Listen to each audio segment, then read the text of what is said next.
Friends, welcome to civils B YouTube channel. ನಾವು last ಕ್ಲಾಸಲ್ಲಿ discuss ಮಾಡಿರೋ ಥರ ಕರ್ನಾಟಕದಲ್ಲಿ ಮುಂದೆ ಬರುವ ಕಾಂಪಿಟೇಟಿವ್ ಎಕ್ಸಾಮ್ಗಳಿಗೆ, ಅಂದರೆ ಪಿ ಸಿ ಆಗಿರ್ಬೋದು, ಪಿ ಸಿ ಸಿವಿಲ್ ಆಗಿರಬಹುದು, ಕೆ ಎಸ್ ಆಗಿರ್ಬೋದು, F D A S D A ಆಗಿರ್ಬೋದು, ಇನ್ನೂ ಕೆಲವು ಇಂಪಾರ್ಟೆಂಟ್ ಎಕ್ಸಾಮ್ಗಳಿಗೆ ನಾವು ಇಂಪಾರ್ಟೆಂಟ್ ಸಬ್ಜೆಕ್ಟ್ಗಳದ್ದು ಲೆಕ್ಚರ್ಗಳನ್ನ ಪ್ರೊವೈಡ್ ಮಾಡ್ತೀವಿ. ಬರೀ ಲೆಕ್ಚರ್ಗಳಷ್ಟೇ ಅಲ್ಲ, ನಮ್ಮ ಹತ್ರ ನೋಟ್ಸ್ಗಳನ್ನೂ ಪ್ರೊವೈಡ್ ಮಾಡೋಕ್ಕಾಗುತ್ತೆ. ನೀವು ಯಾವುದೇ ಎಕ್ಸಾಮ್ಗಾದ್ರೂ up to K A S level ನಮ್ಮ ಲೆಕ್ಚರ್ಗಳನ್ನ ಕೇಳೋದ್ರಿಂದ, ನಮ್ಮ ನೋಟ್ಸ್ಗಳನ್ನ ಫಾಲೋ ಮಾಡೋದ್ರಿಂದ ನೀವು ಆರಾಮಾಗಿ ಆ ಎಕ್ಸಾಮ್ಗಳನ್ನ ಕ್ಲಿಯರ್ ಮಾಡಬಹುದು. ನಿಮಗೆ ನಮ್ಮ ಲೆಕ್ಚರ್ಗಳದ್ದು ನೋಟ್ಸ್ ಬೇಕಾದರೆ ನೀವೆಲ್ಲ ಮಾಡಬೇಕಾಗಿರೋದು ಇಷ್ಟೇ. ನಮ್ಮ ಟೆಲಿಗ್ರಾಮ್ ಚಾನಲ್ನ, ಅಂದರೆ ಸಿವಿಲ್ಸ್ ಬಿ ಟೆಲಿಗ್ರಾಮ್ ಚಾನಲ್ಸ್ನ ನೀವು ಜಾಯ್ನ್ ಆಗಬೇಕಾಗತ್ತೆ. ನಾವು ಆಲ್ರೆಡಿ ಲಾಸ್ಟ್ ಪಾಲಿಟಿ ಇಂಟ್ರೊಡಕ್ಷನ್ ಕ್ಲಾಸಲ್ಲಿ some basic facts about India ಆಗಿರ್ಬೋದು, ಮೇಕಿಂಗ್ ಆಫ್ ಕಾನ್ಸ್ಟಿಟ್ಯೂಷನ್ ಆಗಿರ್ಬೋದು, ಆಮೇಲೆ ಪ್ರಿಯಾಂಬಲ್ ಆಗಿರ್ಬೋದು, ಪ್ರೀ ಕಾನ್ಸ್ಟಿಟ್ಯೂಷನ್ ಆ್ಯಕ್ಟ್ಸ್ ಆಗಿರ್ಬೋದು, ಆಮೇಲೆ ಪಾಲಿಟಿ ಆ್ಯಂಡ್ ಕಾನ್ಸ್ಟಿಟ್ಯೂಷನ್ದು ಡಿಫ್ರೆನ್ಸ್ ಏನಾಗಿತ್ತು, ಇವೆಲ್ಲನೂ ತಿಳ್ಕೊಂಡಿದ್ದೀವಿ. ಇವತ್ತಿನ ಕ್ಲಾಸಲ್ಲಿ ನಾವು ಸೇಲೆಂಟ್ ಫೀಚರ್ಸ್ ಆಫ್ ದ ಕಾನ್ಸ್ಟಿಟ್ಯೂಷನ್ ಆಗಿರ್ಬೋದು, ಪ್ರಿಯಾಂಬಲ್, ಯೂನಿಯನ್ ಆ್ಯಂಡ್ ಸ್ಟೇಟ್ಸ್ ಮತ್ತು ಸಿಟಿಸನ್ಶಿಪ್ ಬಗ್ಗೆ ತಿಳ್ಕೊಳ್ಳೋಣ. ನಮ್ಮ first topic of the lecture ಅಂತ ಬಂದರೆ ನಾವು ಸೇಲೆಂಟ್ ಫೀಚರ್ಸ್ ಆಫ್ ದ ಕಾನ್ಸ್ಟಿಟ್ಯೂಷನ್ ನೋಡ್ಬೋದು. ಅಂದರೆ ಭಾರತದ ಸಂವಿಧಾನದ ಪ್ರಮುಖ ಲಕ್ಷಣಗಳು. ಬನ್ನಿ ಗಾಯ್ಸ್, ನೋಡ್ತಾ ಹೋಗೋಣ. ಫಸ್ಟ್ ಪಾಯಿಂಟ್, ನಮ್ಮ ಭಾರತದ ಸಂವಿಧಾನವನ್ನು ಲೆಂತಿಯೆಸ್ಟ್ ರಿಟರ್ನ್ ಕಾನ್ಸ್ಟಿಟ್ಯೂಷನ್ ಅಂತ ಕರೀತಾರೆ.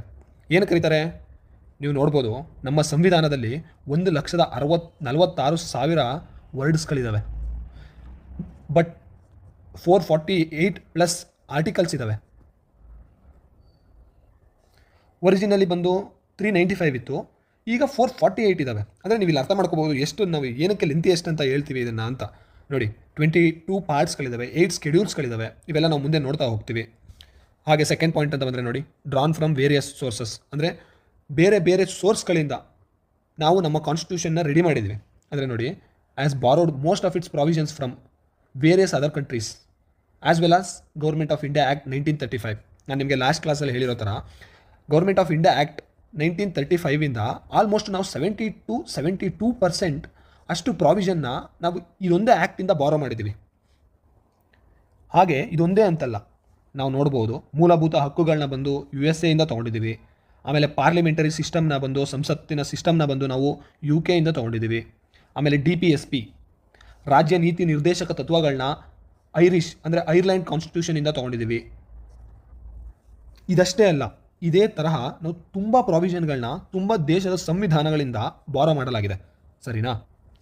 Next point, blend of rigidity and flexibility. ಅಂದರೆ ನಮ್ಮ ಸಂವಿಧಾನದಲ್ಲಿ ಮಾಡುವಂಥ ತಿದ್ದುಪಡಿಗಳು ಕಷ್ಟವಾಗಿಯೂ ಇದ್ದಾವೆ, ಅಂದರೆ ಕಠಿಣವಾಗಿಯೂ ಇದ್ದಾವೆ, ಮತ್ತು ಸುಲಭವಾಗಿಯೂ ಇದ್ದಾವೆ. ಅಂದರೆ it's A blend of rigidity and flexibility. ಅದು ಯಾವುದು ಅಂತ ನೋಡೋಕ್ಕೆ ಬಂದರೆ ನೋಡಿ, ನಾವು ಸ್ಟೇಟ್ ಬೌಂಡ್ರಿ, ಯಾವುದೇ ಥರ ಸ್ಟೇಟ್ ಬೌಂಡ್ರಿಗಳನ್ನ ಆಲ್ಟ್ರ್ ಮಾಡೋದಾಗಿರಲಿ, ಆಮೇಲೆ ಹೊಸ ಸ್ಟೇಟ್ಗಳನ್ನ ಹುಟ್ಟಾಕೋದಾಗಿರಲಿ. ಈಗ ನೋಡಿ, ಆಂಧ್ರ ಪ್ರದೇಶದಿಂದ ತೆಲಂಗಾಣ ಆಯಿತು, ಅದಕ್ಕೆ ನಮಗೆ ಬರೀ ಪಾರ್ಲಿಮೆಂಟ್ದು ಮಾತ್ರ ಪರ್ಮಿಷನ್ ಬೇಕಾಗಿತ್ತು. ಹಾಗೆ ವಿಧಾನ ಪರಿಷತ್ಗಳನ್ನ ಹುಟ್ಟಾಕೋದಾಗಿರಲಿ, ಇಲ್ಲ ಅದನ್ನು ಅಳಿಸಾಕೋದಾಗಿರಲಿ, ಹಾಗೆ ಪೌರತ್ವವನ್ನು, ಸಿಟಿಸನ್ಶಿಪ್ನ ಯಾರು ಕೊಡಬೇಕು, ಯಾರು ಕೊಡಬಾರ್ದು ಅನ್ನೋದನ್ನೆಲ್ಲ ಸುಲಭ ತಿದ್ದುಪಡಿಗಳಿಂದ ನಾವು ಮಾಡ್ಬೋದು. ಅಂದರೆ ಸಿಂಪಲ್ ಮೆಜಾರಿಟಿಗಳಿಂದ ಕೆಲವೊಂದು ಅಮೆಂಡ್ಮೆಂಟ್ಗಳನ್ನ ನಾವು ಮಾಡ್ಬೋದಾಗುತ್ತೆ. ಮುಂದೆ ಬಂದರೆ ನೋಡಿ, ಫಂಡಮೆಂಟಲ್ ರೈಟ್ಸ್ ಅಂದರೆ ಮೂಲಭೂತ ಹಕ್ಕುಗಳಾಗಿರ್ಬೋದು, ರಾಜ್ಯನೀತಿ ನಿರ್ದೇಶಕ ತತ್ವಗಳಾಗಿರ್ಬೋದು, ಇವೆಲ್ಲನೂ ಅಮೆಂಡ್ ಮಾಡಲಿಕ್ಕೆ ನಮಗೆ ಸ್ಪೆಷಲ್ ಮೆಜಾರಿಟಿ ಬೇಕಾಗುತ್ತೆ. ಸ್ಪೆಷಲ್ ಮೆಜಾರಿಟಿ ಆಗಿರಲಿ, ಇಲ್ಲ ಅಂದರೆ ಸ್ಟೇಟ್ದು ರ್ಯಾಟಿಫಿಕೇಷನ್ ಆಗಿರಲಿ, ಇವೆಲ್ಲದ್ರದ್ದು ಪರ್ಮಿಷನ್ ಬೇಕಾಗುತ್ತೆ ನಮಗೆ. ಸರಿನಾ?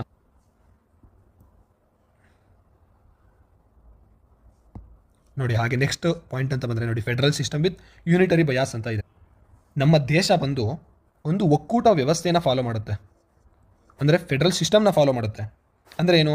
ಅಂದರೆ ಪವರ್ ಬಂದು ಸ್ಟೇಟ್ ಮತ್ತು ಸೆಂಟ್ರಲ್ ಮಧ್ಯೆ ಡಿವೈಡ್ ಆಗುತ್ತೆ. ನೀವು ನೋಡಿರ್ಬೋದು, ಸೆಂಟ್ರಲ್ ಒಂದು ಗೌರ್ಮೆಂಟ್ ಇರುತ್ತೆ, ಸ್ಟೇಟಲ್ಲಿ ಒಂದು ಗೌರ್ಮೆಂಟ್ ಇರುತ್ತೆ. ಈಗ ನೀವು ಹಂಗೆ ನೋಡೋಕ್ಕೆ ಬಂದರೆ ನೋಡಿ, ಸೆಂಟ್ರಲಲ್ಲಿ BJP ಇದೆ, ಸ್ಟೇಟಲ್ಲಿ ಬಂದು ಕಾಂಗ್ರೆಸ್ ಇದೆ. ಅಂದರೆ ಸೆಂಟ್ರಲ್ ಲಾಗಳನ್ನೆಲ್ಲ ಗೌರ್ಮೆಂಟ್, ಅಂದರೆ ಸೆಂಟ್ರಲ್ ಗೌರ್ಮೆಂಟ್ ನೋಡ್ಕೊಳ್ಳುತ್ತೆ, ಅದೇ ಸ್ಟೇಟ್ ಫಂಕ್ಷನ್ಗಳನ್ನೆಲ್ಲ ಸ್ಟೇಟ್ ಗೌರ್ಮೆಂಟ್ ನೋಡ್ಕೊಳ್ಳುತ್ತೆ. ಇದು ನೀವು ಅರ್ಥ ಮಾಡ್ಕೋಬೋದು. ಇಲ್ಲಿ ಯೂನಿಟರಿ ಬಯಾಸ್ ಅಂತ ನೋಡೋಕೆ ಬಂದರೆ ನಿಮಗೆ ನೋಡಿ, ಇಲ್ಲಿ ಸಿಂಗಲ್ ಕಾನ್ಸ್ಟಿಟ್ಯೂಷನ್ ಆಗಿರ್ಬೋದು, ಸ್ಟ್ರಾಂಗ್ ಸೆಂಟರ್ ಆಗಿರ್ಬೋದು. ಈವನ್ ಸ್ಟೇಟ್ ಗೌರ್ಮೆಂಟಲ್ಲಿ ಸ್ಟೇಟ್ದೇ ಆದಂಥ ಸರ್ಕಾರ ಇದ್ರೂ ಕೂಡ ನೀವು ಸಿಂಗಲ್ ಗೌರ್ಮೆಂಟ್ ಕಾನ್ಸ್ಟಿಟ್ಯೂಷನ್ ನೋಡೋಕ್ಕೆ ಸಿಗುತ್ತೆ. ಒಂದೇ ಸಿಟಿಸನ್ಶಿಪ್ ಆಗಿರುತ್ತೆ, ಅಂದರೆ ನಮ್ಮಲ್ಲಿ ಒಂದೇ ತರಹದ ಪೌರತ್ವ ಇರೋದು. ಸರಿನಾ. ಇನ್ನು ಫ್ಲೆಕ್ಸಿಬಿಲಿಟಿ ಇದೆ ಕಾನ್ಸ್ಟಿಟ್ಯೂಷನ್ಗೆ. ಇಂಟಿಗ್ರೇಟೆಡ್ ಜುಡಿಷಿಯರಿ ಅಂದರೆ ಸುಪ್ರೀಂ ಕೋರ್ಟ್ ಕೆಳಗಡೆನೇ ಹೈಕೋರ್ಟ್ ಬರುತ್ತೆ, ಹೈಕೋರ್ಟ್ ಕೆಳಗಡೆ ಸಬಾರ್ಡಿನೇಟ್ ಕೋರ್ಟ್ಗಳು ಬರುತ್ತೆ. ಅಂದರೆ ನಾವೇನೇ ಅಪೀಲ್ಗಳಿದ್ರೂ ಸಬಾರ್ಡಿನೇಟ್ ಕೋರ್ಟಿಂದ ಹೈಕೋರ್ಟ್ಗೆ ಹೋಗುತ್ತೆ, ಹೈಕೋರ್ಟಿಂದ ಸುಪ್ರೀಂ ಕೋರ್ಟ್ಗೆ ಹೋಗುತ್ತೆ. ಅಂದರೆ ಒಂದೇ ಸಿಸ್ಟಮ್ನ ಫಾಲೋ ಮಾಡುತ್ತೆ ಇದು. ಹಾಗೆ ನೋಡೋಕೆ ಬಂದರೆ ಆಲ್ ಇಂಡಿಯಾ ಸರ್ವಿಸಸ್ಗಳು ತೊಗೋಬೋದು, ಅಂದರೆ IAS ಆಗಲಿ IPS ಆಫೀಸರ್ಗಳಾಗಲಿ, ಇವರೆಲ್ಲ ಸೆಂಟ್ರಲ್ ಅಂದರೆ ನಮ್ಮ ಭಾರತ ಸರ್ಕಾರ ಈ ಎಕ್ಸಾಮ್ಗಳನ್ನ ನಡೆಸಿ ಈ ಆಫೀಸರ್ಗಳನ್ನ ಸೆಲೆಕ್ಟ್ ಮಾಡುತ್ತೆ. ಬಟ್ ಇವರೆಲ್ಲ ಸ್ಟೇಟಿಗೆ ಕೆಲಸ ಮಾಡ್ತಾರೆ, ನೀವು ಅರ್ಥ ಮಾಡ್ಕೋಬೋದು.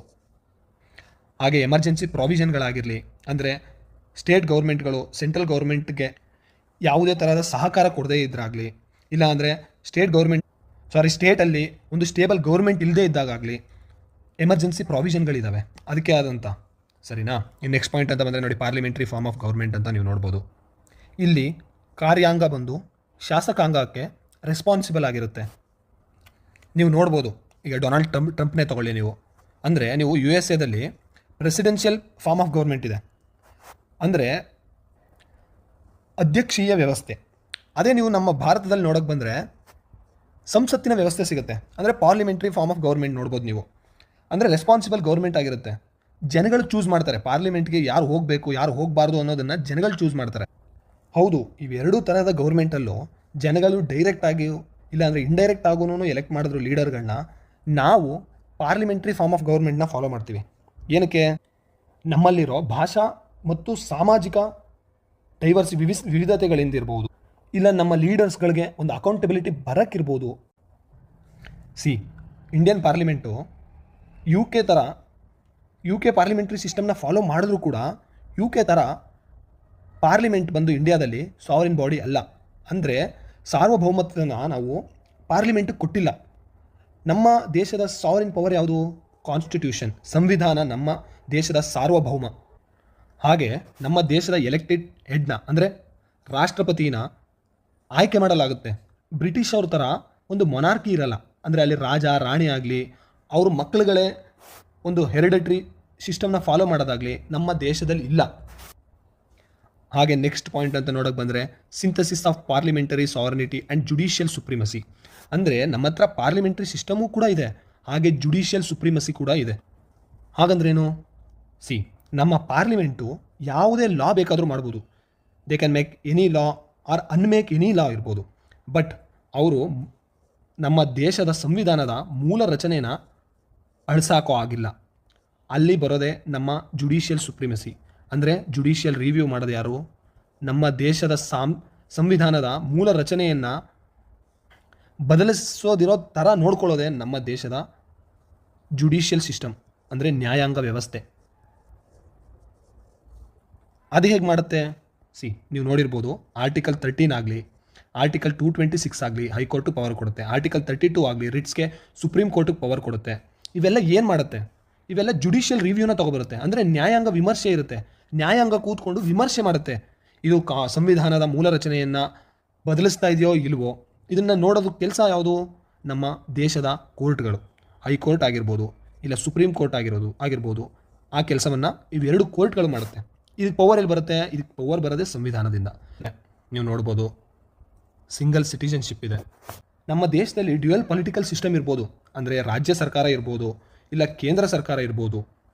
ಎರಡೂ ತರಹದ ಸರ್ಕಾರಗಳಿದ್ರೂ ಕೂಡ ನಾವು ಫಾಲೋ ಮಾಡೋದು ಸಿಂಗಲ್ ಸಿಟಿಜನ್ಶಿಪ್, ಅಂದರೆ ಏಕಪೌರತ್ವ.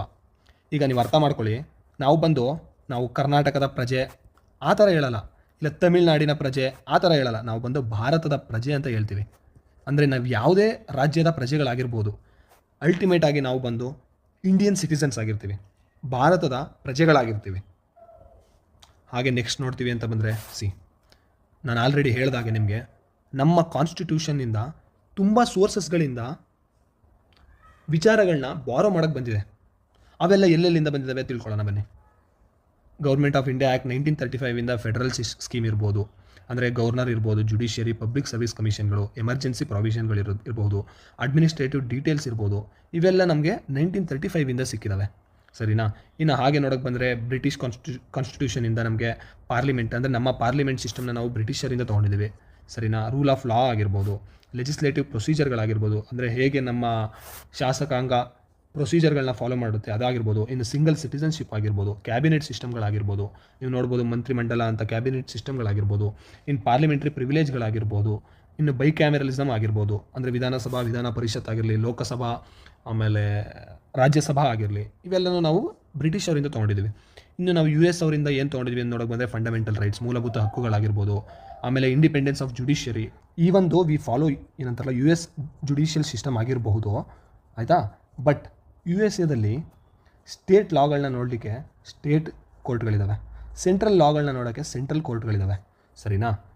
ಬಟ್ ನಮ್ಮ ಇಂಡಿಯಾದಲ್ಲಿ ಇರೋವಂಥದ್ದು ಸಿಂಗಲ್ ಇಂಟಿಗ್ರೇಟೆಡ್ ಜುಡಿಷಿಯಲ್ ಸಿಸ್ಟಮ್, ಅಂದರೆ ಏಕ ಸಂಯೋಜಿತ ಜುಡಿಷಿಯಲ್ ಸಿಸ್ಟಮ್. ಈಗ ನೋಡಿ, ನೀವು ಸಬಾರ್ಡಿನೇಟ್ ಕೋರ್ಟ್ಗಳಿದ್ದಾವೆ, ಅದರ ಮೇಲೆ ಹೈಕೋರ್ಟ್ ಇದೆ, ಅದರ ಮೇಲೆ ಸುಪ್ರೀಂ ಕೋರ್ಟ್ ಇದೆ. ನಾವು ಎಕ್ಸೆಪ್ಟ್ ಫಂಡಮೆಂಟಲ್ ರೈಟ್ಸ್ ಬಿಟ್ಟು ಯಾವುದೇ ತರಹದ ರಕ್ಷಣೆ ಆಗಲಿ, ನ್ಯಾಯ ಆಗಲಿ, ಏನೇ ಬೇಕಾದರೂ ನಾವು ಸಬಾರ್ಡಿನೇಟ್ ಕೋರ್ಟಿಂದ ಹೈಕೋರ್ಟ್ಗೆ ಹೋಗ್ತೀವಿ, ಹೈಕೋರ್ಟಿಂದ ಸುಪ್ರೀಂ ಕೋರ್ಟ್ಗೆ ಹೋಗ್ತೀವಿ. ಅಂದರೆ ದೇಶದ ಯಾವುದೇ ಲಾ ಆಗಿರ್ಬೋದು, ಅಂದರೆ ಸ್ಟೇಟ್ ರಾಜ್ಯದ್ದಾಗಿರ್ಬೋದು, ಇಲ್ಲ ಸೆಂಟ್ರಲ್ ಆಗಿರ್ಬೋದು, ಎಲ್ಲದಕ್ಕೂ ಒಂದೇ ಸಿಸ್ಟಮ್. ಇಲ್ಲ ನಾವು ಹೈಕೋರ್ಟ್ಗೆ ಹೋಗಬೇಕಾಗುತ್ತೆ, ಇಲ್ಲ ಸುಪ್ರೀಂ ಕೋರ್ಟ್ಗೆ ಹೋಗಬೇಕಾಗುತ್ತೆ, ಇಲ್ಲ ಸುಪ್ರೀಂ ಕೋರ್ಟಿಂದ ಹೈಕೋರ್ಟ್ಗೆ ಹೋಗಬೇಕಾಗುತ್ತೆ. ಸ್ಟೇಟ್ಗೆ ಅಂತ ಸಪ್ರೇಟ್ ಇಲ್ಲ, ಸೆಂಟ್ರಲ್ಗೆ ಅಂತಲೇ ಸಪ್ರೇಟ್ ಇಲ್ಲ, ಅಮೇರಿಕಾದಲ್ಲಿ ಇರೋ ಥರ. ಇದನ್ನು ನೀವು ಅರ್ಥ ಮಾಡ್ಕೋಬೇಕಾಗುತ್ತೆ. ಹಾಗೆ ನೋಡಿ, ಐರ್ಲೆಂಡಿಂದ ಬಂದು DPSP ತೊಗೊಂಡಿದ್ದೀವಿ. ಆಮೇಲೆ ನಾಮಿನೇಷನ್ ಹೇಗೆ ರಾಜ್ಯಸಭಾಗೆ ನಾಮಿನೇಷನ್ ಮಾಡಲಾಗುತ್ತೆ ಅದನ್ನ ತೊಗೊಂಡಿದ್ದೀವಿ. ಆಮೇಲೆ ಪ್ರೆಸಿಡೆಂಟ್ಗೆ ಎಲೆಕ್ಷನ್ ಹೇಗೆ ಮಾಡೋ ಮೆಥಡ್ ಇದೆ ಅದನ್ನ ತೊಗೊಂಡಿದ್ದೀವಿ. ಇನ್ನು ಕೆನಡಾದಿಂದ ನೀವು ನೋಡೋಕೆ ಬಂದರೆ ಸ್ಟ್ರಾಂಗ್ ಸೆಂಟರ್, ನಮ್ಮ ಸೆಂಟರ್ ಹೇಗೆ ಸ್ಟ್ರಾಂಗ್ ಇದೆ, ಅದು ಎಲ್ಲಿಂದ ಸಿಗುತ್ತೆ ನಮಗೆ, ಅದನ್ನು ನಾವು ಕೆನಡನ್ ಸಿಸ್ಟಮಿಂದ ಫಾಲೋ ಮಾಡಿದ್ದೀವಿ. ಆಮೇಲೆ ರೆಸಿಡ್ಯೂರಿ ಪವರ್ಸ್ ಇರ್ಬೋದು, ಸೆಂಟರ್ ಹತ್ರ ಇರುತ್ತಲ್ಲ ಅದನ್ನಾಗಿರ್ಬೋದು, ಇಲ್ಲ ಅಂದರೆ ಜೂರಿಸ್ಟಿಕ್ಷನ್ ಆಫ್ ಸುಪ್ರೀಂ ಕೋರ್ಟ್ ಆಗಿರ್ಬೋದು, ಅಡ್ವೈಸರಿ ಅಂತ ನೋಡೋಕೆ ಬಂದರೆ ಅಪಾಯಿಂಟ್ಮೆಂಟ್ ಆಫ್ ಸ್ಟೇಟ್ ಗವರ್ನರ್ಸ್ ಆಗಿರ್ಬೋದು ಸೆಂಟರ್ನಿಂದ, ಇವೆಲ್ಲನೂ ನಾವು ಕೆನಡಾಯಿಂದ ಫಾಲೋ ಮಾಡಿದ್ದೀವಿ. ಇನ್ನು ಆಸ್ಟ್ರೇಲಿಯನ್ ಅಂತ ಬಂದರೆ ನೋಡಿ, ಕಂಕರೆಂಟ್ ಲಿಸ್ಟ್ ಅಂತ ನೀವು ನೋಡ್ಬೋದು, ಫ್ರೀಡಮ್ ಆಫ್ ಟ್ರೇಡ್ ಇರ್ಬೋದು, ಕಾಮರ್ಸ್ ಆ್ಯಂಡ್ ಇಂಟರ್ ಕೋರ್ಸ್ ಇರ್ಬೋದು, ಜಾಯಿಂಟ್ ಸಿಟ್ಟಿಂಗ್ ಅಂದರೆ ಲೋಕಸಭಾ ಮತ್ತು ರಾಜ್ಯಸಭಾದಲ್ಲಿ ಯಾವುದೇ ಥರ ಕಾನ್ಫ್ಲಿಕ್ಟ್ ಆಯಿತು ಅಂತಂದರೆ, ಯಾವುದೇ ಪಾಸಿಂಗ್ ಆಫ್ ಎನಿ ಬಿಲ್ಲಲ್ಲಿ ಕಾನ್ಫ್ಲಿಕ್ಟ್ ಆಯಿತು ಅಂತಂದರೆ ಜಾಯಿಂಟ್ ಸಿಟ್ಟಿಂಗ್ ಕರೆಯಲಾಗುತ್ತೆ. ಇನ್ನು American constitution was the first to begin with preamble ಅಂತ, ಅಮೇರಿಕನ್ ಫಸ್ಟ್ ಕಾನ್ಸ್ಟಿಟ್ಯೂಷನ್ ಶುರು ಮಾಡುತ್ತೆ ಪ್ರಿಯಾಂಬಲ್ ಬಗ್ಗೆ, ಸರಿನಾ. ಅದು ಕೊಡುತ್ತೆ ಫಸ್ಟ್ ಪ್ರಿಯಾಂಬಲ್ನ ಜಗತ್ತಿಗೆ. In preamble to the Indian constitution is based on the objective resolution, ಅಂದರೆ ನಮ್ಮ ಮೊದಲ ಪ್ರಧಾನಮಂತ್ರಿ ಆದಂಥ ಪಂಡಿತ್ ನೆಹರು ಅವರಾಗಿರ್ಬೋದು, ಅವರು ಆಬ್ಜೆಕ್ಟಿವ್ ರೆಸೊಲ್ಯೂಷನ್ನ ಕೊಡ್ತಾರೆ, ಸರಿನಾ. ಅದನ್ನು ಕಾನ್ಸ್ಟಿಟ್ಯೂಯೆಂಟ್ ಅಸೆಂಬ್ಲಿ ಅಡಾಪ್ಟ್ ಮಾಡ್ಕೊಳ್ಳುತ್ತೆ. ಇನ್ನು ಪ್ರಿಯಾಂಬಲ್ ಬಂದು ನಮ್ಮ ಕಾನ್ಸ್ಟಿಟ್ಯೂಷನ್ ಮೇಕರ್ಸ್ ಇರ್ತಾರಲ್ಲ, ಅವರ ಯೋಚನೆ ಏನಿತ್ತು ಅದನ್ನೇ ನಾವು ಪ್ರಿಯಾಂಬಲಲ್ಲಿ ನೋಡ್ಬೋದು. ನೋಡಿ, it has been amended in 42nd constitutional amendment, ಅಂದರೆ ಸಂವಿಧಾನ 42ನೇ ಸಂವಿಧಾನ ತಿದ್ದುಪಡಿಯಲ್ಲಿ 3 ನ್ಯೂ ವರ್ಡ್ಸ್ಗಳನ್ನ, 3 ನ್ಯೂ ಹೊಸ ಪದಗಳನ್ನ ಆ್ಯಡ್ ಮಾಡಲಾಗಿದೆ. ಒಂದು ಸೋಷಿಯಲಿಸ್ಟ್ ಇರ್ಬೋದು, ಸೆಕ್ಯುಲರ್ ಇರ್ಬೋದು, ಇಂಟಿಗ್ರಿಟಿ ಇರ್ಬೋದು. ಇವೇನು ಅಂತ ನೋಡ್ತಾ ಹೋಗೋಣ ನಾವು. ನೋಡಿ, ಸಾವರಿನ್ ಅಂತ ಬಂದರೆ ಸಾರ್ವಭೌಮ. ನೋಡಿ, India is neither dependency nor a dominion of any other nation but an independent state free to conduct its own affairs both internal and external. ನಮ್ಮ ದೇಶ ಒಳಗಡೆಯಿಂದನೇ ಆಗಿರ್ಬೋದು, ಇಲ್ಲ ಹೊರಗಡೆಯಿಂದನೇ ಆಗಿರ್ಬೋದು, ನಾವು ಡಿಸಿಷನ್ನ ತೊಗೊಳೋಕ್ಕೆ ನಮ್ಮ ದೇಶದ ಬಗ್ಗೆ ನಮಗೆ ಎಲ್ಲ ಥರ ರೈಟ್ಸ್ ಇದೆ. ನಮಗೆ ಯಾವುದೇ ದೇಶದ ಇನ್ಫ್ಲೂಯೆನ್ಸ್ ಬೇಕಾಗಿಲ್ಲ. ಹಾಗೆ ನೀವು ನೋಡೋಕೆ ಬಂದರೆ ಸೋಷಿಯಲಿಸ್ಟ್ ಅದರಲ್ಲೇ 2 ಥರ ಬರುತ್ತೆ. ಒಂದು ಡೆಮೊಕ್ರೆಟಿಕ್, ಅಂದರೆ ಪ್ರಜಾಪ್ರಭುತ್ವ ಸೋಷಿಯಲಿಸಮ್ ಇರ್ಬೋದು, ಇನ್ನು ಕಮ್ಯುನಿಸ್ಟ್ ಸೋಷಿಯಲಿಸಮ್ ಇರ್ಬೋದು, ಅಂದರೆ ಏಕಪಕ್ಷೀಯ ಇರ್ಬೋದು, ಸರಿನಾ. ಡೆಮೊಕ್ರೆಟಿಕ್ ಸೋಷಿಯಲಿಸಮಲ್ಲಿ ನಿಮಗೆ ಪ್ರಜಾಪ್ರಭುತ್ವದ ಮೌಲ್ಯಗಳು, ಅಂದರೆ ಡೆಮೊಕ್ರೆಟಿಕ್ ವ್ಯಾಲ್ಯೂಸ್ ಆಗಿರ್ಬೋದು, ಯಾವುದದು ಮೂಲಭೂತ ಸೌಕರ್ಯ, ಮೂಲಭೂತ ಹಕ್ಕುಗಳಾಗಿರ್ಬೋದು, ಇನ್ನು ಸಿಟಿಸನ್ ರೈಟ್ಸ್ಗಳಾಗಿರ್ಬೋದು, ಆಯಿತಾ. ಇನ್ನು ವಾಕ್ ಸ್ವಾತಂತ್ರ್ಯಗಳಾಗಿರ್ಬೋದು, ಇವೆಲ್ಲನೂ ವ್ಯಾಲ್ಯೂ ಮಾಡುತ್ತೆ, ಇವೆಲ್ಲನೂ ರೆಕಗ್ನೈಸ್ ಮಾಡುತ್ತೆ. ಅದೇ ನೀವು ಕಮ್ಯುನಿಸ್ಟ್ ಸೋಷಿಯಲಿಸಮ್ ಅಂತ ಬಂದರೆ ಇದರಲ್ಲಿ ಯೂನಿಪಾರ್ಟಿ, ಅಂದರೆ ಒಂದು ಸಿಂಗಲ್ ಪಾರ್ಟಿ ಎಲ್ಲ ನೋಡ್ಕೊಳ್ಳುತ್ತೆ, ಸರಿನಾ. ಇದು ಕಾರ್ಮಿಕರ ವರ್ಗಕ್ಕೆ ಸರ್ವಾಧಿಕಾರನ ಕೊಡುತ್ತೆ. ಅಂದರೆ ಇದರದ್ದು ಮುಖ್ಯ ಉದ್ದೇಶ ಕಾರ್ಮಿಕರ ವರ್ಗದ ಸರ್ವಾಧಿಕಾರನ ಎತ್ತಿಡಿಯೋದು. ಇಲ್ಲಿ ಯಾವುದೇ ಥರ ನೋ ಪ್ರೈವೇಟ್ ಪ್ರಾಪರ್ಟಿ, ಅಂದರೆ ಯಾವುದೇ ಥರ ಪ್ರೈವೇಟ್ ಪ್ರಾಪರ್ಟಿಗಳಿರಲ್ಲ, ಎಲ್ಲ ಬಂದು ಸ್ಟೇಟ್ ಓನ್ ಮಾಡ್ತಾ ಇರುತ್ತೆ. ಇದಕ್ಕೆ ನಿಮಗೆ ಒಂದು ಬೆಸ್ಟ್ ಎಕ್ಸಾಂಪಲ್ ಅಂತಂದರೆ ನೀವು ಚೈನಾ ನೋಡ್ಬೋದು, ಸರಿನಾ. ಹಾಗೆ ನಾವು ನೆಕ್ಸ್ಟ್ ನೋಡೋಕೆ ಬಂದರೆ ಸೋಷಿಯಲಿಸ್ಟ್ ಸೆಕ್ಯುಲರ್ ಅಂತ ನೋಡೋಕೆ ಬಂದರೆ ನೋಡಿ, ನಮ್ಮ ದೇಶದಲ್ಲಿ ಯಾವುದೇ ಥರ ಅಫಿಷಿಯಲ್ ಧರ್ಮ ಅಂತ ಇಲ್ಲ. ನೀವು ಕೇಳಿರ್ಬೋದು ಕೆಲವೊಂದಷ್ಟು ಇಸ್ಲಾಂ ಕಂಟ್ರಿಗಳು ಕೂಡ ಇದ್ದಾವೆ, ಸರಿನಾ. ಆ ಥರ ನೋಡೋಕೆ ಬಂದರೆ ನಮ್ಮ ದೇಶದಲ್ಲಿ ಯಾವುದೇ ಥರ ಅಫಿಷಿಯಲ್ ಧರ್ಮ, ನಾವು ಒಂದು ಧರ್ಮನ ಫಾಲೋ ಮಾಡಲ್ಲ. ನಾವು ಎಲ್ಲ ಧರ್ಮಕ್ಕೂ ಅದೇ ಆದಂಥ ಮನ್ನಣೆಯನ್ನು ಕೊಡ್ತೀವಿ. Positive concept of secularism that is all religions in our country have the same status and support from the state. ಅಂದರೆ ನಮ್ಮ ದೇಶದಿಂದ ಎಲ್ಲ ಧರ್ಮಕ್ಕೂ ಒಂದೇ ತರಹದ ಬೆಂಬಲ ಆಗಿರ್ಬೋದು, ಇಲ್ಲ ಒಂದೇ ತರಹದ ಗೌರವವನ್ನು ಕೊಡ್ಲಿಕ್ಕೆ ಬರುತ್ತೆ, ಸರಿನಾ. ಇಲ್ಲಿ ನೋಡಿ, ನೀವು ಪ್ರಿಯಾಂಬಲ್ ಅಂತ ನೋಡೋಕೆ ಬಂದರೆ ಕೆಲವೊಂದು ಕೀವರ್ಡ್ಸ್ ಬಗ್ಗೆ ನಾವು ಮಾತಾಡ್ತಾ ಇದ್ದೋ ಆಲ್ರೆಡಿ. ನೋಡಿ ಇದರಲ್ಲೇ ಇದೆ, ಎಲ್ಲಿಂದ ಬಂತು ಅದು ಕೀವರ್ಡ್ಸ್ಗಳು ನೋಡಿ. ಜಸ್ಟಿಸ್ ಅಂತ ಬಂದರೆ ನೋಡಿ, social, economic and political justice.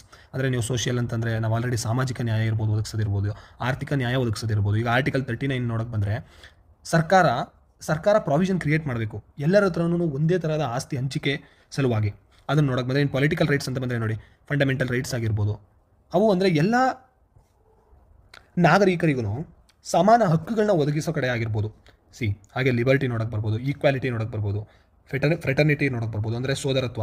ಹೇಗೆ ನಾವು ನಮ್ಮ ಮಧ್ಯೆ, ಅಂದರೆ ನಮ್ಮ ನಾಗರಿಕರ ಮಧ್ಯೆ ನಾವು ಒಂದು ಸೋದರತ್ವ ಭಾವನೆಯನ್ನು ಹೇಗೆ ಇಟ್ಕೋಬೇಕು, ಇದರಿಂದ ನಮ್ಮ ದೇಶದ ಏಕತೆ ಮತ್ತು ಸಮಗ್ರತೆಗಾಗಿ ಹೇಗೆ ಕೆಲಸ ಮಾಡಬೇಕು, ಇದನ್ನು ಉಪಯೋಗಿಸ್ಕೊಂಡು ಇದ್ರ ಬಗ್ಗೆ ಮಾತಾಡುತ್ತೆ. ಹಾಗೆ ನೋಡೋಕೆ ಬಂದರೆ, in our constituent assembly year by enact and give to our selves this constitution ಅಂತ ಹೇಳ್ತಾ ಇದ್ದಾರೆ. ಅಂದರೆ ನಾವೇ ಪ್ರಿಪೇರ್ ಮಾಡಿ, ನಾವೇ ಎನಾಕ್ಟ್ ಮಾಡಿಕೊಂಡು, ನಾವೇ ನಮಗಾಗಿ ಕೊಡಲ್ಪಡುವ ಸಂವಿಧಾನ ಅಂತ ಹೇಳ್ತಾ ಇದೆ.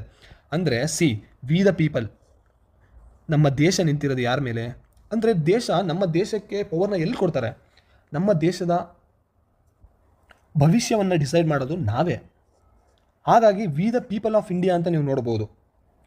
ನಾವು ಇದನ್ನೇ ಇಲ್ಲಿ ಡೀಟೇಲಾಗಿ ನೋಡ್ತಾ ಬರೋಣ. ನಾನಿಲ್ಲಿ ಅಟ್ಯಾಚ್ ಮಾಡಿದ್ದೆ ನಿಮ್ಗಳಿಗೆಲ್ಲ ತೋರಿಸ್ಲಿಕ್ಕೆ ಅಂತ. ಓಕೆನಾ. ಇನ್ನು ಸೆಕ್ಯುಲರ್ ಆಯಿತು. ಡೆಮೊಕ್ರೆಟಿಕ್ ಅಂತ ಬಂದರೆ ನೋಡಿ, ಡೆಮೊಕ್ರೆಟಿಕ್ ಅಂತ ನೋಡೋಕೆ ಬರ್ಬೋದು. ಪಾಪ್ಯುಲರ್ ಸಾವರ್ನಿಟಿ ಅಂತಂದರೆ possession of supreme power by the people. ನಾನು ಆಲ್ರೆಡಿ ನಿಮ್ಗೆ ಹೇಳಿದಾಗೆ, ನಾವು ನಮ್ಮ ದೇಶದ ಚೀಫ್ ಮಿನಿಸ್ಟರ್ ಆಗಲಿ, ಪ್ರೈಮ್ ಮಿನಿಸ್ಟರ್ ಆಗಲಿ ಅಂದರೆ ಚೂಸ್ ಮಾಡ್ಲಿಕ್ಕೆ ಸಿಗುತ್ತೆ. ಅಂದರೆ ನಾವು ಒಬ್ಬ ಕ್ಯಾಂಡಿಡೇಟ್ನ ಗೆಲ್ಲಿಸಿ ಅವರು ಚೀಫ್ ಮಿನಿಸ್ಟರ್ ಆಗೋ ಥರ ಅವ್ರಿಗೆ ಅವಕಾಶನ ಒದಗಿಸ್ಬೋದು ನಾವು. ಹೌದು, ಆಬ್ವಿಯಸ್ಲಿ ಇದನ್ನು ಗ್ರೂಪ್ ಆಫ್ ಮಿನಿಸ್ಟರ್ ಚೂಸ್ ಮಾಡ್ತಾರೆ. ಬಟ್ ಆ ಗ್ರೂಪ್ ಆಫ್ ಮಿನಿಸ್ಟರ್ಸ್ನ ಯಾರು ಚೂಸ್ ಮಾಡೋದು? ನಾವು. ನಮ್ಮ ಹತ್ರ ಇದೆ ಆ ಅಧಿಕಾರ. Method of obtaining opinion of people on any issue of public importance. It is generally use to solve territorial disputes. ನಮ್ಮ ದೇಶದಲ್ಲಿ ಯಾವುದೇ ಥರ ಬಾರ್ಡರಲ್ಲಿ ಟೆರಿಟೋರಿಯಲ್ ಡಿಸ್ಪ್ಯೂಟ್ಸ್ಗಳಿದ್ದಾಗ ನಾವು ಪ್ಲೆಬಿಸಿಟ್ ಮೊರೆ ಹೋಗ್ತೀವಿ, ಆಯಿತಾ. ಹಾಗೂ ಇದನ್ನು ನಮ್ಮ ದೇಶ ಯೂಸ್ ಮಾಡೋಕ್ಕೆ ಸಿಕ್ಕಿದೆ. ಇನ್ನು ನೀವು ಜುನಾಗಢ್ ನೋಡೋದಾಗಿರಲಿ, ಚಂದನ್ನಗರ್ ನೋಡೋದಾಗಿರಲಿ, ಗೋವಾ ಒಪಿನಿಯನ್ ಪೋಲ್ ನೋಡೋದಾಗಿರಲಿ, ಇಲ್ಲೆಲ್ಲ ನಮ್ಮ ಭಾರತ ಇದನ್ನು ಯೂಸ್ ಮಾಡಿದೆ. ಓಕೆನಾ. ಹಾಗೆ ನೆಕ್ಸ್ಟ್ ಅಂತ ಬಂದರೆ ನೋಡಿ, ರಿಪಬ್ಲಿಕ್ಕು ಅಂದರೆ ಹೆಡ್ ಆಫ್ ದ ಸ್ಟೇಟ್ ಯಾರಿರ್ತಾರಲ್ಲ ನೋಡಿ, ಅವ್ರನ್ನ ಎಲೆಕ್ಟ್ ಮಾಡಲಾಗುತ್ತೆ. ಡೈರೆಕ್ಟಾಗಿ ಆಗಿರ್ಬೋದು, ಇಲ್ಲ ಇಂಡೈರೆಕ್ಟಾಗಿ ಆಗಿರ್ಬೋದು. ನಮ್ಮ ದೇಶದಲ್ಲಿ ಇಂಡೈರೆಕ್ಟಾಗಿ ಎಲೆಕ್ಟ್ ಮಾಡೋಕ್ಕಾಗುತ್ತೆ. ಅಂದರೆ ನಮ್ಮ ಪ್ರೆಸಿಡೆಂಟ್ನ ನಾವು ಡೈರೆಕ್ಟಾಗಿ ಎಲೆಕ್ಟ್ ಮಾಡಲ್ಲ. ಅಂದರೆ ಮೆಂಬರ್ಸ್ ಆಫ್ ಪಾರ್ಲಿಮೆಂಟ್ ಆಗಿರ್ಬೋದು, ಅವರು ಎಲೆಕ್ಟ್ ಮಾಡ್ತಾರೆ ನಮ್ಮ ದೇಶದ ಪ್ರೆಸಿಡೆಂಟ್ನ. ಮೆಂಬರ್ ಆಫ್ ಏನಂತಾರೆ ಸ್ಟೇಟ್ ಲೆಜಿಸ್ಲೇಚರ್ಸ್ ಆಗಿರ್ಬೋದು, ಅವರು ಎಲೆಕ್ಟ್ ಮಾಡ್ತಾರೆ. ಬಟ್ ಬೇರೆ ಕೇಸಲ್ಲಿ ಆ ಥರ ಅಲ್ಲ. ನೀವು ನೋಡಿ UK ನೋಡ್ಲಿಕ್ಕೆ ಬಂದರೆ, UKದಲ್ಲಿ ರಾಜ ಇರ್ತಾರೆ ಹೆಡ್ ಆಫ್ ದ ಸ್ಟೇಟ್ ಆಗಿ, ಆಯಿತಾ. ಆದರೆ ನಮ್ಮ ದೇಶದ ಸಿನಾರಿಯೋ ಹಾಗಲ್ಲ. ಸರಿ. ಇನ್ನು ಜಸ್ಟಿಸ್ ನೋಡಿದ್ರೆ ಆಲ್ರೆಡಿ ಹೇಳಿದೆ, political, social, economic and political justice ಇರುತ್ತೆ. ಇನ್ನು ಲಿಬರ್ಟಿ ಅಂತ ಬಂದರೆ ಆಬ್ಸೆನ್ಸ್ ಆಫ್ ರಿಸ್ಟ್ರೈಂಟ್ಸ್. ಅಂದರೆ ಒಬ್ಬ ನಾಗರಿಕನ ಮೇಲೆ ಯಾವುದೇ ಥರ ರಿಸ್ಟ್ರೈಂಟ್ಗಳಿರಲ್ಲ. ಅಂದರೆ ಅವನಿಗೆ ಏನು ಬೇಕು ಅಂದರೆ ರೈಟ್ಫುಲ್ ವೇಯಲ್ಲಿ ಮಾಡೋಕ್ಕೆ ಎಲ್ಲ ಥರ ಸ್ವಾತಂತ್ರ್ಯ ಅವನಿಗೆ ಇರುತ್ತೆ. ಸರಿನಾ.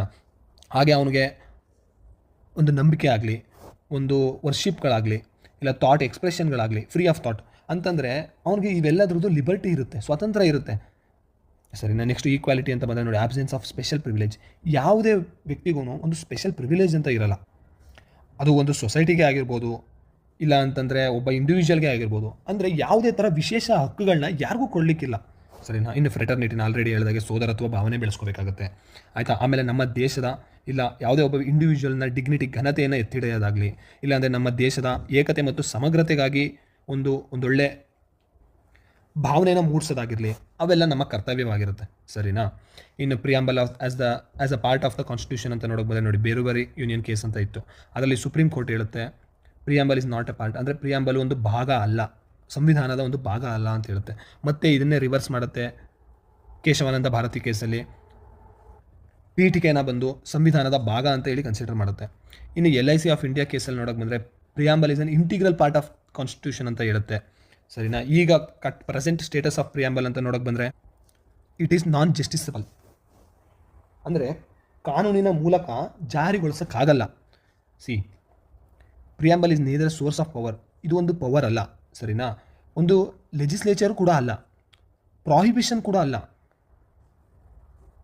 But it is an integral part of the constitution. It is the soul of the constitution, ಆಯಿತಾ. ನಮ್ಮ ಸಂವಿಧಾನಕ್ಕೆ ಪವರ್ ಸಿಗುತ್ತೆ ನಮ್ಮ ದೇಶದ ಪೀಠಿಕೆಯಿಂದ. ಇನ್ನು ಅಮೆಂಡಬಿಲಿಟಿ ಆಫ್ ದ ಪ್ರಿಯಾಂಬಲ್ ಅಂತ ಬಂದರೆ, ಅಂದರೆ ಪೀಠಿಕೆಯನ್ನು ತಿದ್ದುಪಡಿ ಅಂತ ನೋಡೋಕೆ ಬಂದರೆ ಒಂದು ಸರಿ ತಿದ್ದುಪಡಿ ಆಗಿದೆ. ಸರಿನಾ. ಅದು ಯಾವುದರಲ್ಲಿ? ಆವಾಗ 1976 42nd ಸಂವಿಧಾನ ತಿದ್ದುಪಡಿ ವಿತಾ ಇಲ್ಲಿ ಹೊಸ 3 ಪದಗಳನ್ನ ಆ್ಯಡ್ ಮಾಡೋಕ್ಕೆ ಸಿಗುತ್ತೆ ನಮಗೆ. ಸೋಷಿಯಲಿಸ್ಟ್ ಆಗಿರ್ಬೋದು, ಸೆಕ್ಯುಲರ್, ಇದು ಆಲ್ರೆಡಿ ನಾವು ಡಿಸ್ಕಸ್ ಮಾಡಿದ್ದೀವಿ. ನೋಡಿ ಇಲ್ಲಿ ಏನು ಹೇಳ್ತಾ ಇದೆ, ಪ್ರಿಯಾಂಬಲ್ ಕ್ಯಾನ್ ಬಿ ಅಮೆಂಡೆಡ್, ಸರಿನಾ, but no amendment is done to the basic features. ಅಂದರೆ ಅದರದ್ದು ಮೂಲ ಗುರುತು ಏನಿದೆಯಲ್ಲ ಅದಕ್ಕೆ ತೊಂದರೆ ಆಗದೇ ಇರೋ ಥರ, ಅದನ್ನು ಬದಲಾಯಿಸದೇ ಇರೋ ಥರ ನಾವು ಸಂವಿಧಾನದ ಪೀಠಿಕೆಗೆ ತಿದ್ದುಪಡಿ ಮಾಡಲಾಗುತ್ತೆ, ಸರಿನಾ. ಹಾಗೆ ನಾವು ನೆಕ್ಸ್ಟ್ ನೋಡೋಕ್ಕೆ ಬಂದರೆ ಒಂದು ಸೀಕ್ವೆನ್ಸ್ನ ನಾವು ಫಾಲೋ ಮಾಡಿದ್ರೆ ಸೇಲಿಯಂಟ್ ಫೀಚರ್ಸ್ ಆಯಿತು, ಆಯಿತಾ, ಪ್ರಿಯಾಂಬಲ್ ಆಯಿತು. ಈಗ ನಾವು ನೆಕ್ಸ್ಟ್ ಬಂದಿರೋದು Indian constitution parts and schedules ಅಂತ. ಫಸ್ಟ್ ಸ್ಕೆಡ್ಯೂಲಲ್ಲಿ ನಿಮಗೆ names of the states and union territories and their territorial extent ಅಂತ ನೋಡೋಕೆ ಬರುತ್ತೆ. ಹಾಗೆ ನೀವು ಸೆಕೆಂಡ್ ಸ್ಕೆಡ್ಯೂಲ್ ಅಂತ ಬಂದರೆ ಸ್ಯಾಲ್ರೀಸ್, ಅಲೋವೆನ್ಸಸ್, ಪ್ರಿವಿಲೇಜ್, ಎಮ್ಯುಲ್ಮೆಂಟ್ಸ್, ಆಯಿತಾ, ಪೆನ್ಷನ್ಸ್ ಆಫ್ ದ ಪ್ರೆಸಿಡೆಂಟ್ ಅಂತ. ಅಂದರೆ ನೀವು ಇದನ್ನು ಅರ್ಥ ಮಾಡ್ಕೊಳ್ಳಿ, ಇದಕ್ಕೆ ನಿಮಗೆ ಟ್ರಿಕ್ ಅಂತಂದರೆ ನೋಡೋಕೆ ಬಂದರೆ, ಆಯಿತಾ, ಒಂದು ಕೋಡಿಂದ ನೀವು ನೆನ್ಪಿಟ್ಕೋಬೋದು. ನೋಡಿ, tears of old P M ಅಂತ ನೀವು ಇದರಿಂದ ಅರ್ಥ ಮಾಡ್ಕೋಬೇಕಾಗುತ್ತೆ. ನೋಡಿ, ಟಿ ಅಂತ ಬಂದರೆ ನೀವು ಯೂನಿಯನ್ ಟೆರಿಟರೀಸ್ ಅಂತ ತೊಗೋಬೋದು, ಇ ಅಂತ ಬಂದರೆ ನೀವು ಎಮ್ಯುಲ್ಮೆಂಟ್ಸ್ ತೊಗೋಬೋದು, ಆಯಿತಾ, ಎ ಅಂತ ಬಂದರೆ ನೋಡಿ ಅಫರ್ಮೇಷನ್ಸ್ ತೊಗೋಬೋದು, ಆರ್ ಅಂತ ಬಂದರೆ ನೀವು ನೋಡಿ ರಾಜ್ಯಸಭಾ ಸೀಟ್ಸ್ ಬಗ್ಗೆ ತೊಗೋಬೋದು, ಫಿಫ್ತು ಎಸ್ ಅಂತ ಬಂದರೆ ನೀವು scheduled areas and scheduled tribes ಬಗ್ಗೆ ತೊಗೋಬೋದು. ನೋಡಿ, ಓ ಅಂತ ಬಂದರೆ ನಿಮಗೆ ಅದರ್ ಟ್ರೈಬಲ್ ಏರಿಯಾಸ್ ತೊಗೋಬೋದು, ಆಯಿತಾ, ATMM ಸ್ಟೇಟ್ಸ್ ಅಂತ ಇದ್ದಾವೆ ಅದನ್ನು ತೊಗೋಬೋದು. ಇನ್ನು ಎಫ್ ಅಂತ ಬಂದರೆ ನೋಡಿ ನೀವು ಅಂದರೆ ಫೆಡ್ರಲ್ ಲಿಸ್ಟ್ ಆಗಲಿ, ಯೂನಿಯನ್ ಲಿಸ್ಟ್ಗಳಾಗಲಿ, ಆಯಿತಾ, ಕನ್ಕರೆಂಟ್ ಲಿಸ್ಟ್ ಆಗಲಿ, ಇದು ತೊಗೋಬೋದು ನೀವು. ಇನ್ನು ಓ ಅಂತ ಮತ್ತೆ ಬಂದರೆ ನೀವು ಅಫಿಷಿಯಲ್ ಲ್ಯಾಂಗ್ವೇಜ್ ಅಂತ ತೊಗೋಬೋದು ನೀವು. ಈ ಥರ ನೀವು ನೆನ್ಪಿಟ್ಕೊಳಕ್ಕೆ ಬರುತ್ತೆ, ಆಯಿತಾ. ಹಾಗೆ ನೀವು ನೋಡಿ ಓಲ್ಡ್ ಎಲ್ ಅಂತ ಬಂದರೆ ನೀವು ನೋಡಿ ಲ್ಯಾಂಡ್ ರಿಫಾರ್ಮ್ಸ್ ಅಂತ ತೊಗೋಬೋದು, ಸರಿನಾ. ಇನ್ನು 9th ಸ್ಕೆಡ್ಯೂಲಲ್ಲಿ ಬರುತ್ತೆ ಇದು. ಇನ್ನು ಡಿ ಅಂತ ಬಂದರೆ ನೀವು ನೋಡಿ ಆ್ಯಂಟಿ ಡಿಫೆಕ್ಷನ್ ಲಾ ತೊಗೋಬೋದು. ಪಿ ಅಂತ ಬಂದರೆ ಪವರ್ಸ್ ಆಫ್ ಪಂಚಾಯತ್ ಅಂತ ತೊಗೋಬೋದು, ಆಯಿತಾ. ಪಿ ಅಂತಂದರೆ ಪಂಚಾಯತ್ಸ್ ಅಂತಲೂ ತೊಗೋಬೋದು ಡೈರೆಕ್ಟಾಗಿ. ಎಮ್ ಅಂತಂದರೆ ಮುನ್ಸಿಪಾಲಿಟೀಸ್ ಅಂತ ತೊಗೋಬೋದು. ನೀವು ಈ ಥರ ಟ್ರಿಕ್ಗಳಿಂದ ಇದನ್ನು ಜ್ಞಾಪಕ ಇಟ್ಕೊಳ್ಬೇಕಾಗುತ್ತೆ, ಸರಿನಾ. ಇದು ನಿಮಗೆ 12 ಸ್ಕೆಡ್ಯೂಲ್ ಆಯಿತು. ಇನ್ನು ಪಾರ್ಟ್ಸ್ ಅಂತ ಬಂದರೆ ಟೋಟಲ್ 25 ಪಾರ್ಟ್ಸ್ಗಳು. 25ನ್ನ ನೆನ್ಪಿಟ್ಕೊಳ್ಳೋಕ್ಕಾಗದೇ ಇದ್ರೂ ಕೂಡ ಕೆಲವೊಂದು ಇಂಪಾರ್ಟೆಂಟ್ ಅಂದರೆ part 1, part 2, part 3, part 4, part 4A ಇಲ್ಲ ಪಾರ್ಟ್ 5, ಆಯಿತಾ, ಪಾರ್ಟ್ 6 ಇವಿಷ್ಟನ್ನು ಜ್ಞಾಪಕ ಇಟ್ಕೊಳ್ಬೇಕಾಗುತ್ತೆ ನಿಮಗೆ, ಸರಿನಾ. ಹಾಗೆ ಬಂತಂದರೆ ನೋಡಿ ಪಾರ್ಟ್ 7 ಇಂಪಾರ್ಟೆಂಟು, ಸರಿನಾ. ಇನ್ನು ನೀವು ಪಾರ್ಟ್ 8 ಅಂತ ಬಂದರೆ ಯೂನಿಯನ್ ಟೆರಿಟರೀಸ್ ನೋಡ್ಬೋದು. ಪಾರ್ಟ್ 9 ಅಂತ ಬಂದರೆ ಪಂಚಾಯತ್ತು. ಪಾರ್ಟ್ 9A ಬಂದರೆ ಮುನ್ಸಿಪಾಲಿಟೀಸು. ಪಾರ್ಟ್ 9B ಬಂದರೆ ಕೋಆಪರೇಟಿವ್ ಸೊಸೈಟೀಸು. ಪಾರ್ಟ್ 10 ಬಂದರೆ ಸ್ಕೆಡ್ಯೂಲ್ ಆ್ಯಂಡ್ ಟ್ರೈಬಲ್ ಏರಿಯಾಸ್ ಅಂತ ನೋಡ್ಕೋಬೋದು, ಸರಿನಾ. ಇನ್ನು ಪಾರ್ಟ್ 15 ಅಂತ ಬಂದರೆ ಎಲೆಕ್ಷನ್ಸ್ ಅಂತ ನೋಡ್ಬೋದು ನೀವು. ಇನ್ನು ಪಾರ್ಟ್ 17 ಬಂದು ಅಫಿಷಿಯಲ್ ಲ್ಯಾಂಗ್ವೇಜ್ ಅಂತ ನೋಡ್ಬೋದು. ಹಾಗೆ ಪಾರ್ಟ್ 18 ಅಂತ ಬಂದರೆ ಎಮರ್ಜೆನ್ಸಿ ಪ್ರೊವಿಷನ್ಗಳಿದ್ದಾವೆ. Part 20 amendment of the constitution important, ಸರಿನಾ. ಅಂದರೆ ಕೆಲವೊಂದು ಇಂಪಾರ್ಟೆಂಟ್ ಪಾರ್ಟ್ಗಳನ್ನ ನೀವು ನೆನ್ಪಿಟ್ಕೋಬೇಕಾಗುತ್ತೆ. ಹಾಗೆ ನೀವು ನೆಕ್ಸ್ಟ್ ಟಾಪಿಕ್ ಅಂತ ನೋಡೋಕೆ ಬಂದರೆ ಯೂನಿಯನ್ ಆ್ಯಂಡ್ ಟೆರಿಟರೀಸ್ ಆಗಿರ್ಬೋದು. ನೀವು ಆರ್ಟಿಕಲ್ 1 ನೋಡಿದ್ರೆ ನಿಮ್ಗೆ ಗೊತ್ತಾಗುತ್ತೆ. ಅದರಲ್ಲಿ article 1 describes India, that is Bharat as a union of States ಅಂತ ಹೇಳ್ತಾ ಇದ್ದಾರೆ. ನೀವು ನೋಡಿರ್ಬೋದು, ಇದು ಒಂದು ಕಾಂಟ್ರವರ್ಸಿ ಆಗಿತ್ತು. ಇಂಡಿಯಾ ಅಂತ ಹೇಳ್ತಾರಾ ಇಲ್ಲ ಭಾರತ್ ಅಂತ ಹೇಳ್ತಾರಾ ನಮ್ಮ ದೇಶಕ್ಕೆ ಅಂತ, ಇದು ಒಂದು ಕಾಂಟ್ರವರ್ಸಿ ಆಗಿತ್ತು. ಇದಕ್ಕೆ ಇಲ್ಲೇ ಉತ್ತರ ಸಿಕ್ಬಿಡುತ್ತೆ ನಿಮಗೆ, ನೋಡ್ಕೊಳ್ಳಿ. Article 1 describes India, that is Bharat as A union of States ಅಂತ. ಅಂದರೆ ಎರಡೂ ಕೂಡ ಹೆಸರಿದೆ ನಮ್ಮ ದೇಶಕ್ಕೆ. ಇಂಡಿಯಾ ಅಂತಲೂ ಕರೀತಾರೆ, ಭಾರತ್ ಅಂತಲೂ ಕರೀತಾರೆ, ಸರಿನಾ. ಎರಡೂ ಕೂಡ ಕರಿಬಹುದು ನಾವು, ಆಯಿತಾ. Rather than A federation of States, it is a union of States, ಆಯಿತಾ. ಹಾಗಾದ್ರೆ ಏನು, ತುಂಬ ಸ್ಟೇಟ್ಸ್ಗಳು ಬಂದು ಒಂದು ಸೆಂಟ್ರಲ್ ಪವರ್ನ ಕ್ರಿಯೇಟ್ ಮಾಡ್ತವೆ, ಅದೇ ಇಂಡಿಯಾ, ಸರಿನಾ. ಇನ್ನು ಹಾಗೆ ನೋಡೋಕೆ ಬಂದರೆ phrase union of states has been preferred to federation of states for 2 reasons. 1, Indian federation is not the result of agreement. ಅಂದರೆ ನಮ್ಮ ದೇಶದಲ್ಲಿ ರಾಜ್ಯಗಳ ಮಧ್ಯೆ ಯಾವುದೇ ಥರ ಅಗ್ರಿಮೆಂಟ್ ಆಗಿಲ್ಲ, ನಾವು ಭಾರತದಲ್ಲೇ ಉಳ್ಕೋಬೇಕು ಅಂತ ಹೇಳಿ, ಆಯಿತಾ. And 2, states have no right to secede. ಅಂದರೆ ನಮ್ಮ ದೇಶದಿಂದ ರಾಜ್ಯಗಳು ಹೊರಗಡೆ ಹೋಗುವಂಥ ಹಕ್ಕೂ ಇಲ್ಲ. ಅಂದರೆ ಅವು ನಮ್ಮ ದೇಶದೊಳಗಡೆ ಬೈ ಡಿಫಾಲ್ಟ್ ನಮ್ಮ ದೇಶ ಒಳಗಡೆ ಸೇರ್ಕೊಳ್ತವೆ. ಹಾಗೆ ನೋಡೋಕೆ ಬಂದರೆ ಆರ್ಟಿಕಲ್ 1ನಲ್ಲಿ ನೋಡಿ ಕ್ಲಾಸಿಫಿಕೇಷನ್ ಆಗಿದೆ. ಒಂದನ್ನು ಸ್ಟೇಟ್ಸ್ ಅಂತ ಆಗಲಿ, ಯೂನಿಯನ್ ಟೆರಿಟರೀಸ್ ಅಂತ ಆಗಲಿ, ಆಯಿತಾ, territories that may be acquired by the government of India at any time ಅಂತ ಆಗಲಿ, ಆಯಿತಾ. ಅದಾಗಲಿ ಹಾಗೆ ನೋಡೋಕೆ ಬಂದರೆ ನೇಮ್ ಆಫ್ ಸ್ಟೇಟ್ಸ್ ಅಂತ ಆಗಲಿ, ಯೂನಿಯನ್ ಟೆರಿಟರೀಸ್ ಅಂತ ಆಗಲಿ, ಯಾವ್ದು ಇದ್ದಾವೆ ಅದನ್ನೆಲ್ಲ ನಾವು ಫಸ್ಟ್ ಸ್ಕೆಡ್ಯೂಲ್ ಆಫ್ ದ ಕಾನ್ಸ್ಟಿಟ್ಯೂಷನಲ್ಲಿ ನೋಡೋಕೆ ಸಿಗುತ್ತೆ. ಈಗ ನೋಡಿ ಆರ್ಟಿಕಲ್ 1 ಆಲ್ರೆಡಿ ಹೇಳಿದಾಗೆ union of States, that is India, that is Bharat ಅಂತ ಹೇಳಿ ನಿಮ್ಗೆ ಗೊತ್ತಾಗುತ್ತೆ. ಫೆಡರೇಷನ್ ಆಫ್ ಸ್ಟೇಟ್ಸ್ ಅಂದರೆ ಯೂನಿಯನ್ ಆಫ್ ಸ್ಟೇಟ್ಸ್ ಅಂತ ನೀವು ನೋಡ್ಬೋದು ನೀವು, ಆಯಿತಾ. ಫೆಡರೇಷನ್ ಆಫ್ ಸ್ಟೇಟ್ಸ್ ಅಲ್ಲ, ಇದೊಂದು ಯೂನಿಯನ್ ಆಫ್ ಸ್ಟೇಟ್ಸ್ ಅಂತ ನೀವು ನೋಡ್ಬೋದು. ಇನ್ನು ಆರ್ಟಿಕಲ್ 2 ಅಂತ ಬಂದರೆ ನೋಡಿ ಪಾರ್ಲಿಮೆಂಟ್ಗೆ ಪವರ್ ಇದೆ, ಏನಕ್ಕೆ, to admit, create a new states, ಆಯಿತಾ, ಎಸ್ಟಾಬ್ಲಿಷ್ ನ್ಯೂ ಸ್ಟೇಟ್ಸ್ ಅಂತ ಇರ್ಬೋದು. ಅಂದರೆ first refers to the admission of states which are already in the existence. ಅಂದರೆ ಆಲ್ರೆಡಿ ನಮ್ಮ ಹತ್ರ ಇರೋದನ್ನೇ ಸ್ಟೇಟ್ ಆಗಿ ನಾವು ಫಾರ್ಮ್ ಮಾಡ್ಬೋದು, ಆಯಿತಾ. Second refers to establishment of states which were not in existence before. ಅಂದರೆ ಮುಂಚೆ ಇಲ್ಲದೆ ಇರೋವಂಥದ್ದನ್ನು ನಾವು ಸ್ಟೇಟ್ ಆಗಿ ಈಗ ಅನೌನ್ಸ್ ಮಾಡೋಕ್ಕೆ ಬರುತ್ತೆ. ಅರ್ಥ ಆಯಿತು? ಅಂದರೆ ಮುಂಚೆನೇ ಮೈಸೂರು ರಾಜ್ಯ ಅಂತ ಇತ್ತು, ಅದನ್ನೇ ತೊಗೊಂಡು ನಾವು ಕರ್ನಾಟಕ ರಾಜ್ಯ ಅಂತ ಮಾಡಲಾಯಿತು. ಸರಿನಾ? ಹಾಗೆ ನೋಡೋಕೆ ಬಂದರೆ ನೀವು ಮದ್ರಾಸ್ ಪ್ರಾಂತ್ಯ ಅಂತ ನೋಡೋಕೆ ಬಂದ್ಬೋದು, ಅದೇ ತಮಿಳ್ನಾಡು ಆಗಿದೆ. ಕೆಲವೊಂದು ಇರಲಿಲ್ಲ ನೋಡಿ, ಯು ಕೆ ಅಂತ ಬಂದು ನೀವು ಯುನೈಟೆಡ್ ಪ್ರಾವಿನ್ಸಲ್ಲಿತ್ತು. ಸರಿನಾ? ಯು ಪಿ ಒಳಗಡೆ ಅದನ್ನು ತೆಗೆದು ಯು ಪಿಯಿಂದ ಯು ಕೆ ಅಂತ ಮಾಡಲಾಯಿತು. ಸರಿನಾ? ಹಾಗೆ ನೀವು ನೋಡೋಕೆ ಬಂದರೆ ಆರ್ಟಿಕಲ್ 3 ನೋಡ್ಬೋದು. ಏನು ಹೇಳುತ್ತೆ ಆರ್ಟಿಕಲ್ 3? ಪಾರ್ಲಿಮೆಂಟ್ ಪವರ್ ಕೊಡುತ್ತೆ. ಏನಕ್ಕೆ? ಸಪ್ರೇಟ್ ಮಾಡಲಿಕ್ಕೆ ಯಾವುದೇ ಸ್ಟೇಟ್ಗಳನ್ನ ಇನ್ನೊಂದು ಸ್ಟೇಟಿಂದ, ಆಮೇಲೆ ಯುನೈಟ್ ಮಾಡಲಿಕ್ಕೆ ಅಂದರೆ ಎರಡು ಸ್ಟೇಟ್ಗಳನ್ನ ಸೇರಿಸಲಿಕ್ಕೆ. ಆಯಿತಾ? Part of the states are by uniting any territory to a part of any state, ಅಂದರೆ ಇನ್ಕ್ರೀಸ್ ಮಾಡ್ಬೋದು. ಅಂದರೆ ಯಾವುದೇ ರಾಜ್ಯನ ಇನ್ನೊಂದು ರಾಜ್ಯದಿಂದ ಒಡೆದು ಬೇರೆ ಮಾಡ್ಬೋದು. ಸರಿನಾ? ಇಲ್ಲ ಅಂದರೆ ಇನ್ನೊಂದು ರಾಜ್ಯ, 2 ರಾಜ್ಯಗಳನ್ನ ಸೇರಿಸಿ ಒಂದು ರಾಜ್ಯ ಮಾಡ್ಬೋದು. ಸರಿನಾ? ಇಲ್ಲಿ ನೋಡಿ, increase the area of any state, ಯಾವುದೇ ರಾಜ್ಯದ ಏರಿಯಾನ ಇನ್ಕ್ರೀಸ್ ಮಾಡ್ಬೋದು. ಹಾಗೆ diminish the area of any state, ಅಂದರೆ ಯಾವುದೇ ರಾಜ್ಯದ ಏರಿಯಾನ ಕಡಿಮೆ ಮಾಡ್ಬೋದು. ಆಯಿತಾ? ಬೌಂಡ್ರಿ ಕಡಿಮೆ ಮಾಡೋದು, ಇಲ್ಲ ಆಲ್ಟರ್ ದ ಬೌಂಡ್ರಿನ ಆಲ್ಟರ್ ಮಾಡ್ಬೋದು. ಸರಿನಾ? ಹಾಗೆ ನೋಡೋಕೆ ಬಂದರೆ ಆಲ್ಟರ್ ದ ನೇಮ್. ಈಗ ನೋಡಿ, ಕೇರಳಂ ಅಂತ ಆಯಿತು. ಸರಿನಾ? ಅದನ್ನು ಮಾಡೋ ಪವರ್ ಇರೋದು ಯಾರಿಗೆ? ಪಾರ್ಲಿಮೆಂಟ್ಗಿದೆ. ಅರ್ಥ ಆಯಿತು ಅಂತಂತೆ. ಸರಿನಾ?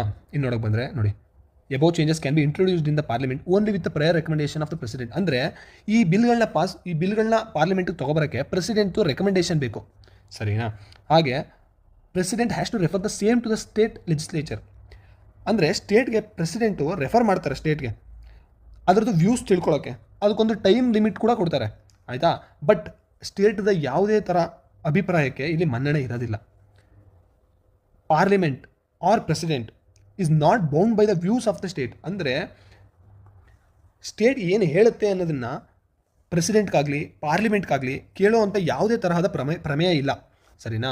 ವಿತೌಟ್ ದೇರ್ ಕನ್ಸೆಂಟ್, ಅವ್ರ ಕನ್ಸೆಂಟ್ ಇಲ್ಲದೆ ಕೂಡ ಮಾಡ್ಬೋದು. ಅವ್ರದ್ದು ಫಸ್ಟ್ ಆಫ್ ಆಲ್ ಅವ್ರದ್ದು ಒಪಿನಿಯನ್ ಬೇಕಾಗಿಲ್ಲ, ಹಾಗೆ ಅವ್ರದ್ದು ಕನ್ಸೆಂಟ್ ಇಲ್ಲದೇನೂ ಕೂಡ ಮಾಡಬಹುದು. ಸರಿನಾ? ಹಾಗೆ India is rightly described as an indestructible union of destructible states. ಅಂದರೆ ಒಂದು ಒಡೆಯಲಾಗದ ದೇಶ ಒಡೆಯಬಹುದಾದಂಥ ರಾಜ್ಯಗಳೊಂದಿಗೆ. ಅಂತಂದರೆ ಯಾವ ರಾಜ್ಯನ ಬೇಕಾದರೂ ಒಡಿಬೋದು, ಬಟ್ ನಾವು ನಮ್ಮ ದೇಶನ ಅಂದರೆ ಡಿಸ್ಟ್ರಕ್ಟ್ ಮಾಡೋಕ್ಕಾಗಲ್ಲ, ನಮ್ಮ ದೇಶನ ಒಡೆಯೋಕ್ಕಾಗಲ್ಲ. ಸರಿನಾ? ಇನ್ನು ಆರ್ಟಿಕಲ್ 4 ಅಂತ ಬಂದರೆ ನೋಡಿ, laws made for admission or establishment of new states under Article 2, formation of new states, alteration of areas, boundaries, name of existing states ಇರ್ಬೋದು, are not to be considered as amendments of the constitution under Article 368. ಅಂದರೆ ಇದನ್ನು ಸಂವಿಧಾನ ತಿದ್ದುಪಡಿಯಾಗಿ ನಾವು consider ಮಾಡೋಕ್ಕಾಗಲ್ಲ. ಸರಿನಾ? ಇವೆಲ್ಲ ಒಂದು normal legislative procedure ಆಗಿ ನಾವು ಕನ್ಸಿಡರ್ ಮಾಡಬೇಕಾಗುತ್ತೆ. ಸರಿನಾ? ಇಲ್ಲಿ ನೋಡಿ, ಆರ್ಡಿನರಿ ಲೆಜಿಸ್ಲೇಟಿವ್ ಪ್ರೊಸೆಸ್ ಆಗಿ ಇವನ್ನ ಕನ್ಸಿಡರ್ ಮಾಡಬೇಕಾಗುತ್ತೆ. ಆಯಿತಾ? ಇನ್ನು ನಾವು ನೋಡೋಕೆ ಬಂದರೆ various commission in evolution of states and its UTs ಅಂತ ಹೇಳ್ತಾ ಇದೆ.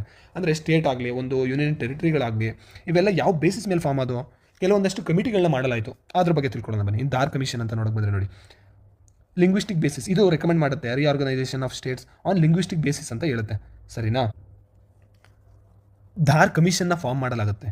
ಏನಕ್ಕೆ? Reorganisation of States on linguistic basis, ಅಂದರೆ ಭಾಷಾ ಆಧಾರದ ಮೇಲೆ ದೇಶಗಳನ್ನ ವಿಭಜನೆ ಮಾಡಲಿಕ್ಕೆ, ಅಂದರೆ ದೇಶಗಳನ್ನ ಅದರದ್ದು ಬೌಂಡ್ರಿ ಮಾರ್ಕ್ ಮಾಡಲಿಕ್ಕೆ ಅಂತ ಈ ಕಮಿಷನ್ ಮಾಡಲಾಗುತ್ತೆ. ಸರಿನಾ? ಈ ಕಮಿಷನ್ನು ಅದರದ್ದು ರಿಪೋರ್ಟ್ನ ಡಿಸೆಂಬರ್ 1940 ಸಬ್ಮಿಟ್ ಮಾಡುತ್ತೆ. ಏನಂತ ಸಬ್ಮಿಟ್ ಮಾಡುತ್ತೆ ಅಂದರೆ, ಆಡಳಿತ ದೃಷ್ಟಿನ ಇಟ್ಕೊಂಡು ನಾವು ಒಂದು ಸ್ಟೇಟ್ಗಳನ್ನ ಮಾಡಬೇಕಾಗುತ್ತೆ ಹೊರತು ಭಾಷೆಯನ್ನು ದೃಷ್ಟಿಯಲ್ಲಿ ಇಟ್ಕೊಂಡು ಮಾಡಬಾರ್ದು ಅಂತ ಹೇಳುತ್ತೆ ಇದು. ಸರಿನಾ?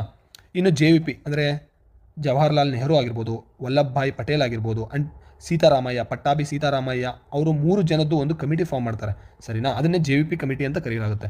ಇದನ್ನು ಡಿಸೆಂಬರ್ 1948 ಫಾರ್ಮ್ ಆಗುತ್ತೆ. ಇದರದ್ದು ರಿಪೋರ್ಟ್ ನಮಗೆ 1949 ಸಿಗುತ್ತೆ. ಇದು ರಿಜೆಕ್ಟ್ ಮಾಡಿಬಿಡುತ್ತೆ. ಲ್ಯಾಂಗ್ವೇಜ್ ಅಂದರೆ ಭಾಷೆನ ಆಧಾರವಾಗಿಟ್ಕೊಂಡು ನಾವು ರಾಜ್ಯಗಳನ್ನ ಮಾಡಲಾಗಲ್ಲ ಅಂತ ಹೇಳಿ ರಿಜೆಕ್ಟ್ ಮಾಡುತ್ತೆ. ಸರಿನಾ? ಬಟ್ ಪೊಟ್ಟಿ ಶ್ರೀರಾಮುಲು ಅವ್ರದ್ದು ಉಪವಾಸ ಸತ್ಯಾಗ್ರಹದಿಂದ ನಾವು ಮೊದಲನೇ ಸ್ಟೇಟಾಗಿ ಆಂಧ್ರ, ಅಂದರೆ ಮೊದಲನೇ ಲಿಂಗ್ವಿಸ್ಟಿಕ್ ಭಾಷಾ ಆಧಾರಿತ ರಾಜ್ಯವನ್ನಾಗಿ ಆಂಧ್ರ ಪ್ರದೇಶನ ಘೋಷಣೆ ಮಾಡ್ತಾರೆ. ಏನಕ್ಕೆ? ಪೊಟ್ಟಿ ಶ್ರೀರಾಮುಲು ಅವ್ರದ್ದು ಒಂದು ಉಪವಾಸ ಸತ್ಯಾಗ್ರಹ ಆಗುತ್ತೆ. ಸರಿನಾ? ಆವಾಗ ನಮಗೆ ಬೇರೆ ಆಪ್ಷನ್ನೇ ಇಲ್ಲದೆ ಭಾಷಾ ಆಧರಿಸಿ ನಾವು ಆಂಧ್ರ ಪ್ರದೇಶನ ಮಾಡೋಕ್ಕೆ ಬರುತ್ತೆ. ಸರಿನಾ? ಇನ್ನು ನಾವು ನೆಕ್ಸ್ಟ್ ನೋಡೋಕೆ ಬಂದರೆ ಫಜಲ್ ಅಲಿ ಕಮಿಷನ್. ಇದನ್ನು ಬೇಸಿಸ್ ಆಗಿ ಇಟ್ಕೊಂಡು ತುಂಬ ರಾಜ್ಯಗಳನ್ನ ಎಸ್ಟಾಬ್ಲಿಷ್ ಮಾಡಲಾಗುತ್ತೆ. ಸರಿನಾ? ಇದು ನೋಡಿ, ಡಿಸೆಂಬರ್ 1953 3 ಮೆಂಬರ್ ಆಯಿತಾ ಕಮಿಟಿನ under chairmanship of Fazal Ali ಅಂತ ಹೇಳಿ ನೇಮಕ ಮಾಡ್ತಾರೆ. ಆಯಿತಾ? ಇದರಲ್ಲಿ KM ಪನಿಕರ್ ಆಗಿರ್ಬೋದು, HN ಕುಂಜ್ರು ಆಗಿರ್ಬೋದು, ಅವರೆಲ್ಲ ಇರ್ತಾರೆ. ಸರಿನಾ? ಇದರದ್ದು ರಿಪೋರ್ಟ್ ಬಂದು 1955 ಸಿಗುತ್ತೆ. ನೀವು ನೋಡಿರ್ಬೋದು 1956 ಮೋಸ್ಟ್ ನಮ್ಮ ದೇಶನೂ ನಮ್ಮ ರಾಜ್ಯನೂ ಕೂಡ ಸೇರಿಸಿ ತುಂಬ ರಾಜ್ಯಗಳನ್ನ ಭಾಷಾ ಆಧಾರಿತವಾಗಿ ಆಯಿತಾ ಎಸ್ಟಾಬ್ಲಿಷ್ ಮಾಡಲಾಗುತ್ತೆ. ಸರಿನಾ? ಇದು ಅಕ್ಸೆಪ್ಟ್ ಮಾಡ್ಕೊಳ್ಳುತ್ತೆ ಲ್ಯಾಂಗ್ವೇಜ್ ಅಂದರೆ ಭಾಷಾ ಆಧಾರಿತ ರೀಆರ್ಗನೈಸೇಷನ್ ಆಯಿತಾ, ಅದನ್ನು ಅಕ್ಸೆಪ್ಟ್ ಮಾಡ್ಕೊಳ್ಳುತ್ತೆ. ಬಟ್ ಇದು ಒಂದು ಥಿಯರಿನ ರಿಜೆಕ್ಟ್ ಮಾಡುತ್ತೆ. ಒಂದೇ ಭಾಷೆ ಇರಬೇಕು ಒಂದೇ ಸ್ಟೇಟಲ್ಲಿ, ಇಲ್ಲ ಆ ಥರ ಏನಿರಲಿಲ್ಲ. ಅಡ್ಮಿನಿಸ್ಟ್ರೇಟಿವ್ ಅಂದರೆ ಕನ್ವೀನಿಯನ್ಸ್ ಮೇಲೆ, ಅಂದರೆ ಆಡಳಿತ ದೃಷ್ಟಿಯಿಂದ ನಾವು ಒಂದೇ ಭಾಷೆ ಹೊರತುಪಡಿಸಿ ಅಂದರೆ 2 ಭಾಷೆ ಕೂಡ ಇರ್ಬೋದು. ಈಗ ನಮ್ಮ ರಾಜ್ಯದಲ್ಲೇ ನೋಡ್ಬೋದು ನೀವು, ಕನ್ನಡ ಆಗಲಿ ಆಯಿತಾ, ತುಳು ಆಗಲಿ, 2 ಭಾಷೆಗಳು ಇದ್ದಾವೆ. ಅಂದರೆ ಒಂದೇ ಭಾಷೆನೇ ನಾವು ತಲೆಯಲ್ಲಿ ಇಟ್ಕೊಂಡು ಒಂದು ರಾಜ್ಯನ ಎಸ್ಟಾಬ್ಲಿಷ್ ಮಾಡೋಕ್ಕಾಗಲ್ಲ ಅಂತ ಹೇಳುತ್ತೆ ಇದು. ಸರಿ, ಆ ಥರ ನೋಡೋಕೆ ಬಂದರೆ ನೋಡಿ 1956 ಕೇರಳ ಆಯಿತು ಆಯಿತಾ. ಹೇಗೆ ಟ್ರಾವೆನ್ಕೋರ್ ಮತ್ತು ಕೊಚ್ಚಿನ್ ಮತ್ತು ಸೌತ್ ಕೆನರಾ ಇವು 3 ಪ್ರಾಂತ್ಯಗಳನ್ನ ಕೂಡಿಸಿ ಕೇರಳ ಮಾಡಲಾಯಿತು. ಆಂಧ್ರ ಪ್ರದೇಶ್ ನೋಡಿ, ಆಂಧ್ರ ಮತ್ತು ಹೈದರಾಬಾದ್ನ ಸೇರಿಸಿದ್ರು, ಮಧ್ಯಪ್ರದೇಶ್ ಆಯಿತಾ. ಇನ್ನು ಹಾಗೆ ನೋಡೋಕೆ ಬಂದರೆ ನಮಗೆ ನಮ್ಮ ರಾಜ್ಯ ಆಗಿರ್ಬೋದು. ಸರಿನಾ? ಇನ್ನು 1960 ಮಹಾರಾಷ್ಟ್ರ, ಗುಜರಾತ್ ಮತ್ತು 2 ಬೈಫರ್ಕೇಟ್ ಆಗುತ್ತೆ. 1961 ದಾದ್ರಾ ಆ್ಯಂಡ್ ನಗರ ಹವೇಲಿ ಔಟ್ ಹಾಕೋತಾರೆ 10th ಕಾನ್ಸ್ಟಿಟ್ಯೂಷನಲ್ ಅಮೆಂಡ್ಮೆಂಟ್ ಆ್ಯಕ್ಟಿಂದ. 1962 ಅಂತ ಬಂದರೆ ಗೋವಾ, ಆಲ್ರೆಡಿ ನಾನು ಹೇಳಿದಾಗೆ ಗೋವಾ ಪೋಲ್ ಇರ್ಬೋದು, ದಮನ್ ದಿಯು ಇರ್ಬೋದು. ಫ್ರೆಂಚ್ ಅಂತಂದರೆ ಫ್ರೆಂಚು ಪುಡುಚೇರಿ ಇರುತ್ತೆ ಅವ್ರ ಹತ್ರ, ಅವರು ಫ್ರೆಂಚ್ ಹ್ಯಾಂಡ್ ಓವರ್ ಮಾಡಿ ಹೋಗ್ತಾರೆ. ಸರಿನಾ? ಇನ್ನು 1971 ಹಿಮಾಚಲ್ ಪ್ರದೇಶ ಆಗಿರ್ಬೋದು, 1974 ಸಿಕ್ಕಿಂ ಆಗಿರ್ಬೋದು ಆಯಿತಾ, ಫುಲ್ ಫ್ಲೆಡ್ಜ್ ಸ್ಟೇಟ್ ಆಗಿ ಮಾರ್ಪಾಡಾಗುತ್ತೆ. ಸರಿನಾ? ಇನ್ನು 2014 ತೆಲಂಗಾಣ ಆಗುತ್ತೆ ಆಂಧ್ರ ಪ್ರದೇಶದಿಂದ, ಇದು ನೀವು ನೋಡ್ಕೋಬೋದು. ಸರಿನಾ? 2019 ನಿಮಗೆ 2 ಯೂನಿಯನ್ ಟೆರಿಟರೀಸ್ಗಳು ಫಾರ್ಮ್ ಆಗುತ್ತೆ, ಒಂದು ಜಮ್ಮು ಆ್ಯಂಡ್ ಕಾಶ್ಮೀರ, ಇನ್ನೊಂದು ಲಡಾಖ್. ಸರಿನಾ? ಇದಾದಮೇಲೆ ನೀವು ಬೈಫರ್ಕೇಟ್ ಮಾಡಲಾಗುತ್ತೆ ಎರಡೂ ಆಯಿತಾ. ಅಲ್ಲಿಗೆ ಕಮಿಟೀಸ್ಗಳೇ ಆಯಿತು. ಸರಿನಾ? ನೀವು ಎಕ್ಸಾಮ್ಗಳಿಗೆ ಏನು ಇಂಪಾರ್ಟೆಂಟು ಅಂತ ನೋಡೋಕೆ ಬಂದರೆ, ನಾನು ಆಲ್ರೆಡಿ ಲಾಸ್ಟ್ ವೀಡಿಯೋದಲ್ಲಿ ನಿಮಗೆ ಆಯಿತಾ PYQ ಅನಲೈಸ್ ಮಾಡಿದ್ದೀನಿ ಆಯಿತಾ. ಯಾವ ಟಾಪಿಕ್ಗಳಿಂದ ಏನೇನು PYQಗಳು ಬಂದಿದ್ದಾವೆ ಅನ್ನೋದ್ರದ್ದು ನಿಮಗೆ ಲಾಸ್ಟ್ ವೀಡಿಯೋದಲ್ಲಿ ಡೀಟೇಲ್ಸ್ ಸಿಗುತ್ತೆ. ನೀವು ಲಾಸ್ಟ್ ವೀಡಿಯೋ ಬೇಕಂತ ನಾನು ನಿಮಗೆ ಈ ವಿಡಿಯೋ ಡಿಸ್ಕ್ರಿಪ್ಷನಲ್ಲಿ ಮೆನ್ಷನ್ ಮಾಡಿರ್ತೀನಿ, ನೀವು ಹೋಗಿ ನೋಡ್ಬೋದು. ಇಲ್ಲ ಅಂದ್ರೂ ಕೂಡ ನಮ್ಮ ಸಿವಿಲ್ಸ್ ಬಿ ಆಯಿತಾ ಯೂಟ್ಯೂಬ್ ಚಾನಲ್ಗೆ ನೀವು ಸಬ್ಸ್ಕ್ರೈಬ್ ಆಗಿ ಅಲ್ಲೂ ಕೂಡ ನೋಡ್ಬೋದು ಆಯಿತಾ. ಆ ಕ್ಲಾಸ್ ನಿಮಗೆ ಫಸ್ಟ್ ಕ್ಲಾಸ್ ಅವೈಲೇಬಲ್ ಇದೆ. ಸರಿನಾ? ಇನ್ನು last topic of the lecture ಅಂತ ಬಂದರೆ ಸಿಟಿಸನ್ಶಿಪ್ ನೋಡ್ಬೋದು. ನಿಮಗೆ ಸಿಟಿಸನ್ಶಿಪ್ ಪ್ರಾವಿಷನ್ ನೋಡೋಕ್ಕೆ ಬಂದರೆ ಕಾನ್ಸ್ಟಿಟ್ಯೂಷನಲ್ಲಿ ಆರ್ಟಿಕಲ್ 5 to 11 ಅಂತ ನೋಡ್ಬೋದು. ಆರ್ಟಿಕಲ್ 5 to 11 ಅಂಡರಲ್ಲಿ ಪಾರ್ಟ್ 2 ಬರುತ್ತೆ ಸಿಟಿಸನ್ಶಿಪ್ದು ಆ್ಯಕ್ಟ್ಗಳು. ಸರಿನಾ? ಇದೇನು ಹೇಳ್ತಾ ಇದೆ ನೋಡಿ, it only identifies the person who became citizens of India at it's commencement. ಯಾವುದರ ಕಮೆನ್ಸ್ಮೆಂಟು? ಸಂವಿಧಾನ, ಭಾರತದ ಸಂವಿಧಾನ ಯಾವತ್ತು ಮಾರ್ಪಾಡಾಗಿದ್ದು, ಯಾವತ್ತು ಅಂಗೀಕಾರ ಆಗೋಕ್ಕೆ ಶುರುವಾಗಿದ್ದು ಅದನ್ನು ನೀವು ನೋಡ್ಬೋದು. January 26 ಅಂದರೆ January 26 ಯಾರು ಭಾರತದ ರೆಸಿಡೆನ್ಸ್ ಆಗಿರ್ತಾರೆ ನೋಡಿ, ಅವ್ರಿಗೆ ಸಿಟಿಸನ್ಶಿಪ್ ಸಿಗುತ್ತೆ. ಇದು ಅದನ್ನಷ್ಟೇ ಡೀಲ್ ಮಾಡುತ್ತೆ. ಸರಿನಾ? ನೇದರ್ ಎನಿ ಪರ್ಮನೆಂಟ್ ನಾರ್ ಎನಿ ಎಲಾಬರೇಟ್ ಪ್ರಾವಿಷನ್ಸ್. ಯಾವುದೇ ಪರ್ಮನೆಂಟ್ ಆಗಲಿ, ಯಾವುದೇ ಎಲಾಬರೇಟ್ ಪ್ರಾವಿಷನ್ಸ್ಗಳಾಗಲಿ, ಯಾವುದೇ ವಿಸ್ತಾರವಾದ ಪ್ರಾವಿಷನ್ಸ್ಗಳಾಗಲಿ ಇದು ಕೊಡಲ್ಲ. It does not deal with problem of acquisition R loss of citizenship ಅಂತ ಹೇಳ್ತಾ ಇದೆ ನೋಡಿ. ಅಕ್ವಸಿಷನ್ ಅಂದರೆ ನೀವು ತಗೊಳ್ಳೋದಾಗಲಿ, ಸಿಟಿಸನ್ಶಿಪ್ನ ತಗೊಳ್ಳೋದಾಗಲಿ, ಅದನ್ನು ಅದ್ರ ಬಗ್ಗೆ ಇದು ಡಿಸ್ಕಸ್ ಮಾಡಲ್ಲ. ಇದು ಅದ್ರ ಜೊತೆ ಡೀಲ್ ಮಾಡಲ್ಲ. ಸರಿನಾ? ಅದ್ರ ಜೊತೆ ಮತ್ತು ಯಾವುದು ನಮ್ಗೆ ಅದರದ್ದು ಡೀಟೇಲ್ಸ್ ಕೊಡುತ್ತೆ ಅಂತಂದರೆ ನೀವು ನೋಡ್ಬೋದು ಇಲ್ಲಿ ಸಿಟಿಸನ್ಶಿಪ್ ಆ್ಯಕ್ಟ್ 1955 ಅಂತ ಅದಕ್ಕೆ ಅಂತಲೇ ಎನಾಕ್ಟ್ ಮಾಡಿದ್ರು. ಅದು ಇದ್ರದ್ದು ಎಲ್ಲ ವಿಚಾರಗಳನ್ನ ನೋಡ್ಕೊಳ್ಳುತ್ತೆ. ಹಾಗೆ ನೀವು empowers the parliament to enact a law on matter relating the, already ಹೇಳಿದಾಗೆ ಇದು ಪಾರ್ಲಿಮೆಂಟ್ಗೆ ಶಕ್ತಿ ಕೊಡುತ್ತೆ ಒಂದು ಲಾನ ತೊಗೊಬರೋಕ್ಕೆ ರಿಲೇಟಿಂಗ್ ಟು ಸಿಟಿಸನ್ಶಿಪ್ ಬಗ್ಗೆ. ಸರಿನಾ? ನೋಡಿ 4 ಕ್ಯಾಟಗರೀಸು. ಈ ಆರ್ಟಿಕಲ್ 5 to 11 ಅಂತ ಹೇಳಿದಾಗಲೇ ಅದರಲ್ಲಿ 4 ಕ್ಯಾಟಗರೀಸ್ ಅಂತ ಬರುತ್ತೆ. ಅದನ್ನೇ 5 to 6, 7 ಈ ಕ್ಯಾಟಗರೀಲಿ ಡಿಸ್ಕಸ್ ಮಾಡಲಾಗುತ್ತೆ. ನೋಡಿ ಆರ್ಟಿಕಲ್ 5 ಅಂತ ನೋಡೋಕೆ ಬಂದರೆ ಡೊಮಿಸೈಲ್ ಇನ್ ಇಂಡಿಯಾ. ಸರಿ, ಯಾರು ಇಲ್ಲಿ ಭಾರತದಲ್ಲಿ ಮೂಲವಾಗಿ ವಾಸಿಸಿರ್ತಾರಲ್ಲ ನೋಡಿ, ಈ was Born in India, either of is parents are born in India, was Born in India. ಅಂದರೆ ಅವರ ಅಪ್ಪ ಆಗಿರ್ಬೋದು, ಅಮ್ಮ ಆಗಿರ್ಬೋದು, ಯಾರಾದರೂ ಒಬ್ಬರು ಭಾರತದಲ್ಲಿ ಹುಟ್ಟಿದರೆ, ಸರಿನಾ, or if he has been ordinarily resident in India for 5 years, ಆರ್ಡಿನರಿಯಾಗಿ ಬಂದರು ಯಾರೋ 5 ವರ್ಷ ವಾಸ ಮಾಡೋಕ್ಕೆ ಶುರು ಮಾಡಿದ್ರು ಅಂಥವ್ರಿಗೂ ಸಿಟಿಸನ್ಶಿಪ್ ಕೊಡುತ್ತೆ. ಸರಿನಾ? ಇಮಿಡಿಯೇಟ್ಲಿ ಬಿಫೋರ್ ಕಮೆನ್ಸ್ಮೆಂಟ್, ಅಂದರೆ ಯಾವಾಗ? Before January 26. ಅರ್ಥ ಆಯ್ತಾ? ಓಕೆನಾ? ಆರ್ಟಿಕಲ್ 6 ಅಂತ ನೋಡೋಕೆ ಬಂದರೆ ನೋಡಿ, a person who migrated to India from Pakistan. ಯಾರು ಪಾಕಿಸ್ತಾನದಿಂದ ವಲಸೆ ಬಂದಿರ್ತಾರೆ ನೋಡಿ ಇಂಡಿಯಾಗೆ, ಯಾವಾಗ? ಇಫ್ ಈ ಐದರ್ ಆಫ್ ಹಿಸ್ ಪೇರೆಂಟ್ಸ್, ಅವ್ರ ತಂದೆ ತಾಯಿಗಳಲ್ಲಿ ಯಾರೇ ಒಬ್ಬರಾಗಿರ್ಬೋದು, ಇಲ್ಲ ಅವರ ತಾತ ಮುತ್ತಾತ, ಇಲ್ಲ ಅಜ್ಜಿ ತಾತ ಆಗಿರ್ಬೋದು ಆಯಿತಾ. ಅನ್ಡಿವೈಡೆಡ್ ಇಂಡಿಯಾ, ಯಾರು ಅಖಂಡ ಭಾರತದಲ್ಲಿ ನೋಡಿ, ಯಾರು ಮೊದಲ ಭಾರತದಲ್ಲಿ ಅಂದರೆ ಯಾವುದು ಎಲ್ಲನೂ ಇನ್ಕ್ಲೂಡ್ ಮಾಡಿತ್ತಲ್ಲ ನೋಡಿ, ಪಾಕಿಸ್ತಾನ ಆಗಲಿ, ಇಂಡಿಯಾ ಆಗಲಿ, ಇನ್ನು ಹಾಗೆ ನೋಡೋಕೆ ಬಂದರೆ ನಿಮಗೆ ನಾರ್ತ್ ಈಸ್ಟ್ ಇಂಡಿಯಾ ಆಗಲಿ, ಇದೆಲ್ಲ ಇನ್ಕ್ಲೂಡ್ ಮಾಡಿತ್ತಲ್ಲ ನೋಡಿ, ಅವ್ರದ್ದು ಬಗ್ಗೆ ಮಾತಾಡ್ತಾ ಇದೆ ಇದು. ಯಾರು ಅನ್ಡಿವೈಡೆಡ್ ಇಂಡಿಯಾದಲ್ಲಿ ಮೈಗ್ರೇಟ್ ಆಗಿದ್ದಾರೆ ನೋಡಿ, ಅವರಾಗಿರ್ಬೋದು, ಇಲ್ಲ ಅವ್ರ ತಂದೆ ತಾಯಿ ಆಗಿರ್ಬೋದು, ಇಲ್ಲ ಅವ್ರ ಅಜ್ಜಿ ತಾತ ಆಗಿರ್ಬೋದು, ಯಾರೇ ಆಗಿದ್ರು ಆತವ್ರಿಗೆ ಮೈಗ್ರೇಟ್ ಯಾವಾಗ? 1948 ಮುಂಚೆ. ಹಾಗೂ ಮತ್ತು ಅವರು ಆರ್ಡಿನರಿಲಿ ರೆಸಿಡೆಂಟ್ ಆಗಿರಬೇಕಾಗುತ್ತೆ. ಎಷ್ಟು ದಿನ ಅನ್ನೋದಿಲ್ಲ ಇಲ್ಲಿ, ಜಸ್ಟ್ ಆರ್ಡಿನರಿ ರೆಸಿಡೆಂಟ್ ಆಗಿದ್ದರೆ ಸಾಕು. ಹಾಗೆ ನೋಡೋಕೆ ಬಂದರೆ ನೋಡಿ, ಈ migrated to India before July 1948 ಅಂತ ಹೇಳ್ತಾ ಇದೆ. ಅಂದರೆ 1948 July 19 ಒಳಗಡೆ ಅವರು ರೆಸಿಡೆಂಟ್ ಆಗಿರಬೇಕು. ಬಿಫೋರ್ 6 ಮಂತ್ಸ್ ಅಂದರೆ ರಿಜಿಸ್ಟ್ರೇಷನ್ ಆಗೋಕ್ಕಿಂತ ಮುಂಚೆ, ಅಂದರೆ ಅವರು ಸಿಟಿಸನ್ಶಿಪ್ಗೆ ರಿಜಿಸ್ಟ್ರೇಷನ್ನ ಕೊಡೋಕ್ಕೂ ಮುಂಚೆ 6 ಮಂತ್ ಮುಂಚೆಯಿಂದ ಅವರು ಇಲ್ಲಿ ವಾಸ ಮಾಡೋಕ್ಕೆ ಶುರು ಮಾಡಿರಬೇಕು. ನೋಡಿ ಆರ್ಟಿಕಲ್ 7 ಅಂತ ಬಂದರೆ a person who has migrated to Pakistan from India after March 11, 1947 ಅಂತ ಹೇಳ್ತಾ ಇದೆ. ಇದು ಕ್ಲಿಯರ್ ಮಾಡ್ಕೊಳ್ಳೋಣ ಸ್ವಲ್ಪ, ಆಯಿತಾ.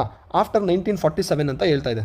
ಅಂದರೆ ಮೈಗ್ರೇಟೆಡ್ ಟು ಪಾಕಿಸ್ತಾನ್ ಫ್ರಮ್ ಪಾಕಿಸ್ತಾನಕ್ಕೆ ಇಂಡಿಯಾದಿಂದ ವಲಸೆ ಯಾರು ಹೋಗಿರ್ತಾರೆ ನೋಡಿ, ಆಫ್ಟರ್ ಮಾರ್ಚ್ 1947, ಮಾರ್ಚ್ 1, 1947 ನಂತರ, ಬಟ್ ರಿಟರ್ನ್ ಆಗಿದ್ದಾರೆ. ಯಾವಾಗ?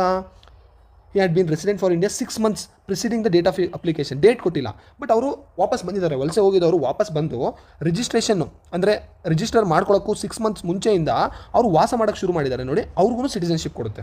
ಇನ್ನು ಆರ್ಟಿಕಲ್ 8 ಅಂತ ಬಂದರೆ provision covers the overseas Indians, ಅಂದರೆ ಭಾರತದ ಹೊರಗಡೆ ಯಾರು ವಾಸ ಮಾಡ್ತಾ ಇರ್ತಾರೆ ನೋಡಿ ಇಂಡಿಯಾದವರು, who may want to acquire Indian citizenship, ಯಾರಿಗೆ ಇಂಡಿಯನ್ ಸಿಟಿಸನ್ಶಿಪ್ ಬೇಕಾಗಿರುತ್ತೆ, ಯಾರು ಭಾರತದ ನಿವಾಸಿಗಳು ಅಂದರೆ ಭಾರತದವರಾಗಿರ್ತಾರೆ, ಅವರು ಹೊರಗಡೆ ವಾಸ ಮಾಡ್ತಾ ಇರ್ತಾರೆ, ಅವ್ರಿಗೂ ಕೂಡ ಸಿಟಿಸನ್ಶಿಪ್ ಕೊಡಲಾಗುತ್ತೆ ಅಂತ ಆರ್ಟಿಕಲ್ 8 ಹೇಳ್ತಾ ಇದೆ. ಸರಿನಾ? ಹಾಗೆ ನೆಕ್ಸ್ಟ್ ನೋಡೋಕೆ ಹೋದರೆ ಸಿಟಿಸನ್ಶಿಪ್ ಆ್ಯಕ್ಟ್ 1955 ಏನಕ್ಕೆ ತಂದರು, ಅದು ಏನೇನು ಪ್ರಾವಿಷನ್ ಇದೆ ಅದರಲ್ಲಿ, ಅದನ್ನು ನೋಡೋಣ ಬನ್ನಿ. ನೋಡಿ ಅಕ್ವಸಿಷನ್ ಆಫ್ ಸಿಟಿಸನ್ಶಿಪ್, ನೋಡಿ ಲಾಸ್ ಆಫ್ ಸಿಟಿಸನ್ಶಿಪ್ ಅಂದರೆ ಒಂದು ಪೌರತ್ವವನ್ನು ತಗೊಳ್ಳೋದು ಹೇಗೆ, ಅದನ್ನು ಕಳ್ಕೊಳ್ಳೋ ಅಂತ ವಿಚಾರಗಳೇನು ಅದ್ರ ಬಗ್ಗೆ ಹೇಳುತ್ತೆ. ನೋಡಿ ಬೈ ಬರ್ತ್, ನೋಡಿ ಹುಟ್ಟು, a person born in India on or after January 26, 1950 ಅಂತ ಹೇಳ್ತಿದೆ. ಬಟ್ ಬಿಫೋರ್ July 1, 1987 ಅಂದರೆ ಒಬ್ಬ ವ್ಯಕ್ತಿ January 26, 1950 ಮೇಲೆ July 1, 1987 ಒಳಗಡೆ ಯಾರೆಲ್ಲ ಹುಟ್ಟಿರ್ತಾರೆ ನೋಡಿ ಇಂಡಿಯಾದಲ್ಲಿ, ಅವ್ರಿಗೆ ಸಿಟಿಸನ್ಶಿಪ್ ಸಿಗುತ್ತೆ ಅಂತ ಹೇಳ್ತಾ ಇದ್ದಾರೆ. ಸರಿನಾ? ಆಮೇಲೆ ನೋಡಿ born in India on or after July 1, 1987 ಅಂದರೆ 1987 ಆದಮೇಲೆ ಹುಟ್ಟಿದವರು ಹೇಗೆ, only if either of his parents is a citizen of India. ಅಂದರೆ 1987 ನಂತರ ಯಾರು ಹುಟ್ಟಿರ್ತಾರಲ್ಲ ಅದರಲ್ಲಿ ಯಾರು ತಂದೆ ಆಗಿರ್ಬೋದು ತಾಯಿ ಆಗಿರ್ಬೋದು ಅವರು ಇಂಡಿಯನ್ ಸಿಟಿಸನ್ ಆಗಿರಬೇಕು ಆ ಮಗು ಹುಟ್ಟೋ ಟೈಮಲ್ಲಿ. ಸರಿನಾ? Next born in India on or after December 3, 2004 are considered citizens of India ಅಂತ ಹೇಳ್ತಾ ಇದೆ. Only if both of their parents are citizens of India. ನೋಡಿ ಟೈಮ್ ಆಗ್ತಾ ಸ್ಟ್ರಿಕ್ಟ್ ಆಗ್ತಾ ಬರ್ತಾ ಇದೆ, ಪ್ರಾವಿಷನ್ಗಳು ಟೈಟ್ ಆಗ್ತಾ ಬರ್ತಾ ಇದೆ. ನೋಡಿ ಬಾರ್ನ್ ಇನ್ ಇಂಡಿಯಾ ಹುಟ್ಟಿರ್ತಾರೆ ಆನ್ ಆರ್ ಆಫ್ಟರ್ December 2004 ಆದಮೇಲೆ ಯಾರೆಲ್ಲ ಹುಟ್ಟಿರ್ತಾರೆ ನೋಡಿ, ಅವ್ರದ್ದು ಇಬ್ಬರು ಪೇರೆಂಟ್ಸು ಇಂಡಿಯನ್ ಸಿಟಿಸನ್ಸ್ ಆಗಿರಬೇಕು. ಸರಿನಾ? ನೋಡಿ ನೋಟಲ್ಲಿ ಏನಿದೆ, children of foreign diplomats posted in India enemy aliens cannot acquire citizenship by birth. ನೋಡಿ ಯಾರೋ ಎಲಿಮಿಗಳಿರ್ತಾರೆ ಅಂದರೆ ಅರೆಸ್ಟ್ ಮಾಡಿರ್ತಾರೆ ಅಂದ್ಕೊಳ್ಳಿ, ಅವ್ರ ಫ್ಯಾಮಿಲಿಯಲ್ಲಿ ಇರುತ್ತೆ, ಅವ್ರ ಮಗು ಹುಟ್ಟಿತು ಅಂತ ಹೇಳಿ ಅವ್ರಿಗೆ ಸಿಟಿಸನ್ಶಿಪ್ ಕೊಡಲ್ಲ. ಇನ್ನು ಯಾರೋ ಫಾರಿನ್ ಡಿಪ್ಲೊಮೇಟ್ಸ್ ಬಂದಿರ್ತಾರೆ ಅಂದರೆ ಫಾರಿನ್ ಅಂಬಾಸಿಡರ್ಗಳಾಗಿರ್ಬೋದು, ಇಲ್ಲ ಫಾರಿನ್ದು ಸರ್ವೆಂಟ್ಸ್ಗಳಂದರೆ ಗೌರ್ಮೆಂಟ್ ಸರ್ವೆಂಟ್ಸ್ಗಳಾಗಿರ್ಬೋದು, ಅವರು ಬಂದು ಕೆಲಸ ಮಾಡ್ತಾ ಇರ್ತಾರೆ, ಅವ್ರಿಗೊಂದು ಮಗು ಹುಟ್ಟಿತು ಇಂಡಿಯಾದಲ್ಲಿ ಅಂತ ಹೇಳಿ ಅವ್ರಿಗೆ ಸಿಟಿಸನ್ಶಿಪ್ ಕೊಡ್ಲಿಕ್ಕೆ ಬರಲ್ಲ. ಸರಿನಾ? ಹಾಗೆ ನೆಕ್ಸ್ಟ್ ನೋಡೋಕೆ ಬಂದರೆ ಬೈ ಡಿಸೆಂಟ್ ಅಂದರೆ ವಂಶ ಆಗಿರ್ಬೋದು, ಇಲ್ಲ ಅವ್ರದ್ದು ಮೂಲ ಆಗಿರ್ಬೋದು, ಅದರ ಆಧಾರದ ಮೇಲೂ ಸಿಟಿಸನ್ಶಿಪ್ ಪೌರತ್ವ ಕೊಡೋಕ್ಕೆ ಬರುತ್ತೆ. ಏನದ್ರದ್ದು ಕಂಡೀಷನ್ಗಳು ನೋಡೋಣ ಬನ್ನಿ. Person born outside India or after January 26, 1950 but before December 10, 1992 citizen ಆಗ್ತಾರೆ. ಯಾವಾಗ? If his father was a citizen of India, ಅವರ ತಂದೆ ಸಿಟಿಸನ್ ಆಗಿದ್ದರೆ ಅವರು ಕೂಡ ಪೌರತ್ವ ಸಿಗುತ್ತೆ ಅಂತ ಹೇಳ್ತಾ ಇದ್ದಾರೆ. ಸರಿನಾ? ನೆಕ್ಸ್ಟ್ ಕೇಸಲ್ಲಿ ನೋಡೋಣ. December 3, 2004 ಆನ್ವರ್ಡ್ಸ್ ಅಂದರೆ December 3, 2004 ಆದಮೇಲೆ ಏನು case, a person born outside India shall not be a citizen of India by descent ಅಂದರೆ ವಂಶ ಮೂಲದ ಆಧಾರದ ಮೇಲೆ ಅವರು ಈಗ ದೇಶದ ಹೊರಗಡೆ ಹುಡ್ತಾರೆ ಅಂತ ಅಂದ್ಕೊಳ್ಳಿ. ಸರಿನಾ? ಆಯಿತಾ? Unless is birth is registered, ಅವರು ಹೇಳೋಕ್ಕಾಗಲ್ಲ ನಾನು ಈ ಭಾರತದ ಮೂಲದ ವಂಶದವನಿದ್ದೀನಿ ನನಗೆ ಸಿಟಿಸನ್ಶಿಪ್ ಕೊಡಿ ಅಂತ ಹೇಳೋಕ್ಕಾಗಲ್ಲ. ಅವರು ಹುಟ್ಟಿರಬೇಕಿಲ್ಲಿ, ಅವಾಗಷ್ಟೇ ಅವ್ರಿಗೆ ಸಿಟಿಸನ್ಶಿಪ್ ಸಿಗುತ್ತೆ. ನೆಕ್ಸ್ಟ್ ನೋಡೋಕೆ ಬಂದರೆ ಬೈ ರಿಜಿಸ್ಟ್ರೇಷನ್ ಅಂದರೆ ನೋಂದಣಿ ಆಧಾರದ ಮೇಲೆ ಯಾರು ರಿಜಿಸ್ಟರ್ ಮಾಡ್ಕೋತಾರೆ ನೋಡಿ ಅವ್ರಿಗೆ on an application register as a citizen of India any person not being an illegal migrant ಅಂದರೆ ಅವರು ಇಲ್ಲಿಗಲ್ ಆಗಿ ವಲಸೆ ಬಂದಿರಬಾರ್ದು. ಸರಿನಾ? ಅವರು ರಿಜಿಸ್ಟರ್ ಮಾಡ್ಕೋಬೋದು. ಅವರು ಯಾರ್ಯಾರು ನೋಡ್ತಾ ಬರೋಣ. Ordinarily resident in India for 7 years 7 ವರ್ಷ ಅವರು ಭಾರತದಲ್ಲಿ ವಾಸ ಮಾಡ್ತಾ ಇರಬೇಕು. Person who is married to a citizen of India ಅಂದರೆ ಅವರು ಒಬ್ಬ ಭಾರತೀಯ ನಾಗರಿಕನ್ನ ಮದುವೆ ಆಗಿರಬೇಕು. ಸರಿನಾ? And is ordinarily resident in India for 7 years ಮದುವೆ ಆಗಿರಬೇಕು ಪ್ಲಸ್ 7 years. ಓಕೆನಾ? ಓಕೆ, ಒಂದು ಫಸ್ಟ್ ಬರೀ 7 years. ಓಕೆನಾ? ಇನ್ನೊಂದು ಪ್ಲಸ್ ಇಂಡಿಯನ್ನ ಮದುವೆ ಆಗಿರಬೇಕು ಪ್ಲಸ್ 7 years. ಓಕೆ, ನೆಕ್ಸ್ಟ್ ನೋಡೋಕೆ ಬಂದರೆ registered as an overseas citizen of India card holder for 5 years ಅಂದರೆ OCI ಅಂತ ಇದೆ, overseas citizen of India card holder ಅಂತ ಇದೆ. ಅದು ನಾವು ನೆಕ್ಸ್ಟ್ ನೋಡೋಣ, ಇಲ್ಲೇ ಇದೆ ನೋಡಿ, ಅದು ನೆಕ್ಸ್ಟ್ ನೋಡೋಣ. ಅದಾಗಿ 5 years ಆ ಕಾರ್ಡ್ ಇರೋರಿಗೂ ಕೂಡ ಇಂಡಿಯನ್ ಸಿಟಿಸನ್ಶಿಪ್ ತೊಗೊಳ್ಳೋಷ್ಟು ಅರ್ಹತೆ ಇದೆ. ಬಟ್ 12 months ಅವರು before making an application for registration ಅವರು ಆರ್ಡಿನರಿಲಿ ರೆಸಿಡೆಂಟ್ ಆಗಿರಬೇಕು ಅಂದರೆ ಅವರು ವಾಸ ಮಾಡ್ತಾ ಇರಬೇಕು. ಯಾವಾಗ? ರಿಜಿಸ್ಟ್ರೇಷನ್ಗೆ ಅಪ್ಲೈ ಮಾಡೋಕ್ಕೂ 12 months ಮುಂಚೆಯಿಂದ ಅಂತ ಹೇಳ್ತಾ ಇದ್ದಾರೆ. ಬೈ ನ್ಯಾಚುರಲೈಸೇಷನ್ ಅಂದರೆ ನೈಸರ್ಗಿಕವಾಗಿ ಅಂದರೆ ನ್ಯಾಚುರಲ್ ಆಗಿ ಹೇಗೆ ನೋಡಿ on an application grant a certificate of naturalisation to any person not being in illegal migrant. ನೋಡಿ ಮತ್ತೆ ಹೇಳ್ತಾ ಇದ್ದಾರೆ ಇಲ್ಲಿಗಲ್ ಮೈಗ್ರೆಂಟ್. ಯಾಕೆ ಇಲ್ಲಿಗಲ್ ಮೈಗ್ರೆಂಟ್ ಅಂತ ಹೇಳ್ತಾ ಇದ್ದಾರೆ? ನೀವು ನೋಡಿರ್ಬೋದು ವೆಸ್ಟ್ ಬೆಂಗಾಲ್ ಸೈಡಲ್ಲಾಗಲಿ ಇಲ್ಲ ನಾರ್ತ್ ಈಸ್ಟರ್ನ್ ಸೈಡಲ್ಲಾಗಲಿ ಒಂದಷ್ಟು ಇಲ್ಲಿಗಲ್ ಮೈಗ್ರೆಂಟ್ಸ್ಗಳು ಜಾಸ್ತಿ ಇರ್ತಾರೆ, ಸರಿನಾ? ಒಂದು ಬಾಂಗ್ಲಾದೇಶದಿಂದ ಬರೋರಾಗಿರ್ಬೋದು ಇಲ್ಲ ಮಯನ್ಮಾರಿಂದ ಬರೋರಾಗಿರ್ಬೋದು, ಅವ್ರಿಗೆಲ್ಲ ಪ್ರಾವಿಷನ್ ತೆಗೆದಾಕೋ ಥರ ಹೇಳ್ತಾ ಇದ್ದಾರೆ, ಸರಿನಾ? ಇಲ್ಲಿ ನೋಡ್ಕೊಳ್ಳಿ, not a subject or a citizen of any country where citizens of India are prevented from becoming subjects or ಅಂದರೆ ಇದು ನೋಡಿ ತುಂಬ ಟ್ರಿಕ್ಕಿ ಆಗಿದೆ. ಅಂದರೆ ನೀವು ಅರ್ಥ ಮಾಡ್ಕೋಬೇಕಾಗತ್ತೆ, ಯಾವ ದೇಶದಲ್ಲಿ ಆಯಿತಾ ನಮ್ಮ ಭಾರತೀಯರಿಗೆ ಆ ದೇಶದ್ದು ಸಿಟಿಸನ್ಶಿಪ್ನ ತೊಗೊಳಕ್ಕೆ ಲೀಗಲ್ ಬ್ಯಾರಿಯರ್ಸ್ಗಳಿರ್ತಾವಲ್ಲ, ಅಂದರೆ ಸಮಸ್ಯೆಗಳನ್ನ ಫೇಸ್ ಮಾಡಬೇಕಾಗಿ ಬರುತ್ತಲ್ಲ, ಇಲ್ಲ ಸಿಟಿಸನ್ಶಿಪ್ ಕೊಡೋಕ್ಕೆ ಬರಲ್ವಲ್ಲ, ಆ ಥರ ದೇಶದಿಂದ ಬಂದಿರೋವಂಥ ವಲಸೆ ಮಾಡ್ಕೊಂಡು ಬಂದಿರೋವಂಥವ್ರಿಗೆ ನಮ್ಮ ದೇಶದಲ್ಲಿ ಸಿಟಿಸನ್ಶಿಪ್ ಕೊಡಲ್ಲ. ಅಂದರೆ ಇದು ಅರ್ಥ ಏನು? ನೀವು ನಮ್ಮ ದೇಶದವ್ರಿಗೆ ಕೊಡ್ತಾ ಇಲ್ಲ, ಹಾಗಾಗಿ ನಾವು ನಿಮ್ಮ ದೇಶದವ್ರಿಗೆ ಕೊಡಲ್ಲ. ನೀವು ಆಲ್ರೆಡಿ ನಮ್ಮ ಭಾರತೀಯರಿಗೆ ಅಲ್ಲಿ ವಾಸ ಮಾಡ್ತಾ ಇದ್ರೂ ಕೂಡ ಅವ್ರಿಗೆ ನಿಮ್ಮ ದೇಶದ ಸಿಟಿಸನ್ಶಿಪ್ನ ನೀವು ಕೊಡ್ತಾ ಇಲ್ಲ ಅಂತಂದರೆ ನಾವು ಯಾಕೆ ಕೊಡೋಕ್ಕೆ ಬರುತ್ತೆ ನಿಮಗೆ? ಓಕೆನಾ? ಸರಿ, ನೆಕ್ಸ್ಟ್ ಪಾಯಿಂಟ್ ನೋಡಿ. ಈ undertakes or renounce the citizenship of origin country in the event of his application for Indian citizenship being accepted. ಇದನ್ನು ಸ್ವಲ್ಪ ಅರ್ಥ ಮಾಡ್ಕೋಬೇಕಾಗುತ್ತೆ. ನೋಡಿ, ಯಾವ ವ್ಯಕ್ತಿ ರಿಜಿಸ್ಟ್ರೇಷನ್ಗೆ ಅಂದರೆ ರಿಜಿಸ್ಟರ್ ಮಾಡ್ಕೋತಾರೆ, ಆಯಿತಾ, ಏನಕ್ಕೆ? ಅವನಿಗೆ ಸಿಟಿಸನ್ಶಿಪ್ ಬೇಕು ಅಂತ, ಬಟ್ ಅವನು ರೆಡಿನೂ ಕೂಡ ಇರ್ತಾರೆ ಆ ದೇಶದ ಅವರ ದೇಶದ ಸಿಟಿಸನ್ಶಿಪ್ನ ಕಳ್ಕೊಳ್ಳೋಕ್ಕೆ. ಅಂಥ ವ್ಯಕ್ತಿಗೂ ಕೂಡ ಸಿಟಿಸನ್ಶಿಪ್ನ ಕೊಡೋಕ್ಕೆ ಬರುತ್ತೆ ಅಂತ ಹೇಳ್ತಾ ಇದ್ದಾರೆ. ಅಂದರೆ ನೈಸರ್ಗಿಕವಾಗಿ ನೀವು ಅರ್ಥ ಮಾಡ್ಕೊಳ್ಳಿ, ಯಾರ್ಯಾರು ಕೊಡೋಕ್ಕೆ ಬರುತ್ತೆ ಅಂತ ಇದು ಡೀಟೇಲಾಗಿ ಹೇಳ್ತಾ ಇದೆ. ಇದು ನಿಮ್ಗೆ ಸ್ವಲ್ಪ ಟ್ರಿಕ್ಕಿ. ಇದು ಆಮೇಲೆ ನಿಮಗೆ CP ಅಂದರೆ ಸಿವಿಲ್ ಕಾನ್ಸ್ಟೇಬಲ್ PC ಇದೆಯಲ್ಲ, ಅವ್ರಿಗೆ ಇಷ್ಟೊಂದು ಡೀಟೇಲ್ ಅವಶ್ಯಕತೆ ಇಲ್ಲ. ಬಟ್ ಬೇರೆ ಎಕ್ಸಾಮ್ಗಳಿಗೆ ಇದನ್ನು ಸ್ಟೇಟ್ಮೆಂಟ್ ಬೇಸ್ಡಲ್ಲಿ ಕೇಳ್ಬೋದು, ಸರಿನಾ? ಈಗಲೂ ಕೂಡ ಸಿವಿಲ್ PC ಎಕ್ಸಾಮ್ಗಳಲ್ಲೂ ಕೂಡ ಸಣ್ಣ ಪುಟ್ಟ ಸ್ಟೇಟ್ಮೆಂಟ್ ಬೇಸ್ಡ್ ಕ್ವಶನ್ಸ್ಗಳನ್ನ ನಾವು ನೋಡ್ಲಿಕ್ಕೆ ಸಿಗುತ್ತೆ, ಸರಿನಾ? ಬಟ್ ಇಷ್ಟೆಲ್ಲ ಡೆಪ್ತು ಹೋಗಲ್ಲ ಅಂತ ಅಂದ್ಕೊಂಡಿದ್ದೀನಿ. ಬಟ್ ನೀವು ನೋಡ್ಕೊಳ್ಳಿ, ಈಗಿನ ಕಾಂಪಿಟೇಟಿವ್ ಎಕ್ಸಾಮ್ಗಳು ಯಾವ ಲೆವೆಲ್ಗೆ ಬೇಕಾದರೂ ಹೋಗ್ಬೋದು. ಕಾಂಪಿಟೇಷನ್ ದಿನೇ ದಿನೇ ಜಾಸ್ತಿ ಆಗ್ತಾ ಇದೆ, ಹಾಗಾಗಿ ನೀವು ನೋಡಿಕೊಂಡ್ರೆ ಒಳ್ಳೆಯದಾಗುತ್ತೆ, ಸರಿನಾ? ನ್ಯಾಚುರಲೈಸೇಷನ್ ಆಯಿತು. ನೋಡಿ, ಈಸ್ ಆಫ್ ಗುಡ್ ಕ್ಯಾರೆಕ್ಟರ್, ಅವ್ನಿಗೊಂದು ಒಳ್ಳೆ ಕ್ಯಾರೆಕ್ಟರ್ ಇದ್ರೂ ಕೂಡ ಕೊಡಲಾಗುತ್ತೆ. Adequate knowledge of a language specified in 8th schedule. ನೋಡಿ, 8th ಶೆಡ್ಯೂಲಲ್ಲಿರೋ 22 ಲ್ಯಾಂಗ್ವೇಜಲ್ಲಿ ಯಾವುದಾದ್ರೂ ಒಂದು ಲ್ಯಾಂಗ್ವೇಜ್ ಅಡಿಕ್ವೇಟ್ ನಾಲೆಡ್ಜ್ ಇದ್ದರೂ ಕೂಡ ಅಂಥವ್ರಿಗೂ ಸಿಟಿಸನ್ಶಿಪ್ ಕೊಡಲಾಗುತ್ತೆ, ಸರಿನಾ? ನೋಡಿ, ಬೈ ಇನ್ಕಾರ್ಪೊರೇಷನ್ ಆಫ್ ಟೆರಿಟರಿ. ಯಾವುದೇ ಒಂದು ಪ್ರದೇಶನ ನಮ್ಮ ದೇಶದ ಒಳಗಡೆಗೆ ವಶಪಡಿಸ್ಕೊಂಡ್ರೆ, ಅಂದರೆ ನಮ್ಮ ದೇಶದ ಒಳಗಡೆ ತೊಗೊಂಡ್ರೆ ಅಲ್ಲಿರೋವಂಥ ವ್ಯಕ್ತಿಗಳಿಗೆಲ್ಲ ಇಂಡಿಯನ್ ನಾಗರಿಕತೆ ಸಿಗುತ್ತೆ, ಇಂಡಿಯನ್ದು ಪೌರತ್ವ ಸಿಗುತ್ತೆ ಅಂತ ಹೇಳ್ತಾ ಇದ್ದಾರೆ, ಸರಿನಾ? ಇದನ್ನು ನೋಡ್ಕೊಳ್ಳಿ. ಆಮೇಲೆ special provision as to citizenship of persons covered by Assam accord. ಇದೇನು ಮಾಡುತ್ತೆ? ಇದು ಐಡೆಂಟಿಫೈ ಮಾಡೋಕ್ಕೆ. ಏನಕ್ಕೆ identify illegal foreigners in Assam. ಏನೋ ಒಂದು ಕಟ್ ಆಫ್ ಡೇಟ್ ಅಂತ ಇಡುತ್ತೆ ನೋಡಿ, March 25, 1971 ಆಗಿರ್ಬೋದು. ಅಂದರೆ ಯಾರು ಇಲ್ಲೀಗಲ್ ಮೈಗ್ರೆಂಟ್ಸ್ ಇರ್ತಾರಲ್ಲ ನೋಡಿ, ಅವ್ರದ್ದು ನಾಗರಿಕತೆನ ಕಂಡುಹಿಡಿಯೋಕ್ಕೆ, ಅಂದರೆ ಅವ್ರದ್ದು ಪೌರತ್ವವನ್ನು ಕಂಡುಹಿಡಿಯೋಕ್ಕೆ, ಸರಿನಾ? ಅದನ್ನು ನೋಡ್ಕೊಳ್ಳಿ ನೀವು. ನೋಡಿ, which related to the foreigners issue. ನೋಡಿ, ಇದು ಜಾಸ್ತಿ ಡೀಟೇಲಾಗಿ ಹೋಗೋ ಅವಶ್ಯಕತೆ ಇಲ್ಲ, ತುಂಬ ಡೇಟ್ಸ್ಗಳಿದ್ದಾವೆ. ಇದನ್ನು ನೀವು ಜಾಸ್ತಿ ಓದಷ್ಟು ನಿಮಗೇ ಬೇರೆ ಫ್ಯಾಕ್ಟ್ಸ್ಗಳು ಮರ್ತೋಗೋ ಚಾನ್ಸಸ್ ಇರುತ್ತೆ. ಇದನ್ನು ತಿಳ್ಕೊಳ್ಳಿ ಸಾಕು. ಬೈ ಅಸ್ಸಾಂ ಅಕಾರ್ಡಿಂದನೂ ಕೂಡ ಸಿಟಿಸನ್ಶಿಪ್ ಕೊಡಲಾಗುತ್ತೆ. ಅದೊಂದು ಡೇಟ್ ತಿಳ್ಕೊಳ್ಳಿ, March 25, 1971 ಫ್ರಮ್ ಬಾಂಗ್ಲಾದೇಶ್, ಸರಿನಾ? Who came to Assam on or after January 1, 1966 but before March 25, 1971 from Bangladesh. ಆಯಿತಾ? Detected to be a foreigner shall register himself. ಅವನು ರಿಜಿಸ್ಟರ್ ಆಗಬೇಕಾಗುತ್ತೆ, ರಿಜಿಸ್ಟ್ರೇಷನ್ ಮಾಡ್ಕೋಬೇಕಾಗುತ್ತೆ, ಸರಿನಾ? ಇವಿಷ್ಟು ಅಕ್ವೈರಿಂಗ್ ಏನಂತಾರಲ್ಲ, ಅಕ್ವಿಸಿಷನ್ ಆಫ್ ಸಿಟಿಸನ್ಶಿಪ್ ಆಯಿತು. ಇನ್ನು ಲಾಸ್ ಆಫ್ ಸಿಟಿಸನ್ಶಿಪ್ ನೋಡೋಕೆ ಬಂದರೆ ನಾವು ನೋಡಿ, ಬೈ ರಿನೌನ್ಸಿಯೇಷನ್ ಅಂದರೆ ತ್ಯಜಿಸೋದು, ನನಗೆ ನಿಮ್ಮ ಸಿಟಿಸನ್ಶಿಪ್ ಬೇಡ ಅಂತ. ನೋಡಿ, any citizen of India of full age capacity can make a declaration renouncing. ಅಂದರೆ ಒಬ್ಬ ಫುಲ್ ಏಜಿನ ವ್ಯಕ್ತಿ ಅವನು ಡಿಕ್ಲೇರ್ ಮಾಡ್ಕೋಬೋದು, ನಮಗೆ ಈ ಸಿಟಿಸನ್ಶಿಪ್ ಬೇಡ ಅಂತ, ಆಯಿತಾ? ಬಟ್ ಆ ಸಚ್ ಡಿಕ್ಲರೇಷನ್ಗಳು ವಾರ್ ಟೈಮಲ್ಲಾಗಲಿ, ಸರಿನಾ, ಇಲ್ಲ ಅಂದರೆ ಇಂಡಿಯಾ ಯಾವುದಾದ್ರೂ ದೇಶದ ಜೊತೆ ವಾರ್ಗೆ ಎಂಗೇಜಿಂಗ್ ಆಗಿರೋದಾಗಲಿ, ಅಂಥ ಟೈಮಲ್ಲಿ ಸೆಂಟ್ರಲ್ ಗೌರ್ಮೆಂಟು ಅವ್ರನ್ನ ವಿತ್ಹೆಲ್ಡ್ ಮಾಡ್ಬೋದು, ಅಂದರೆ ಫೋರ್ಸ್ಫುಲ್ ಆಗೋ ಚಾನ್ಸಸ್ ಇರುತ್ತೆ ಇದು ಅಂತ ಹೇಳಿ ಸೆಂಟ್ರಲ್ ಗೌರ್ಮೆಂಟ್ ಅದು ತಡೆ ಹಿಡಿಯುತ್ತೆ, ಸರಿನಾ? Next, when a person renounces his Indian citizenship every minor child of that person. ಅಂದರೆ ಯಾವ್ದಾದ್ರು ಒಬ್ಬ ವ್ಯಕ್ತಿ ನನಗೆ ಬೇಡಪ್ಪ ಇಂಡಿಯನ್ ಸಿಟಿಸನ್ಶಿಪ್ ಅಂತ ಹೇಳ್ತಾನೆ ಅಂದರೆ ಆ ವ್ಯಕ್ತಿದು ಮೈನರ್ ಚೈಲ್ಡ್ ಅಂದರೆ 18 ವರ್ಷದ ಒಳಗಡೆ ಇರೋ ಮಗುವೂ ಕೂಡ ಅದರದ್ದು ಸಿಟಿಸನ್ಶಿಪ್ನ ಕಳ್ಕೊಳ್ಳುತ್ತೆ. However when such a child attains age of 18, ಅಂದರೆ ಆ ಮಗು 18 ಆಯಿತು ಅಂತಂದರೆ ಅವರು ಹಿ ಮೇ ರೆಸ್ಯೂಮ್, ಆಯಿತಾ?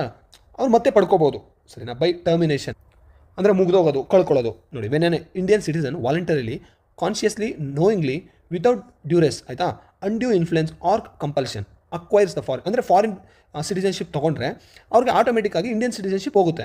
Does not apply during war. ಇದೂ ಕೂಡ ವಾರ್ ಟೈಮಲ್ಲಿ ಅಪ್ಲೈ ಆಗಲ್ಲ, ಓಕೆನಾ? ಇದು ನೋಡ್ಕೊಳ್ಳಿ. ಡಿಪ್ರೈವೇಷನ್, ಮೋಸದಿಂದ ನೋಡಿ ಪಡ್ಕೊಂಡಿರ್ತಾರೆ ಸಿಟಿಸನ್ಶಿಪ್ನ.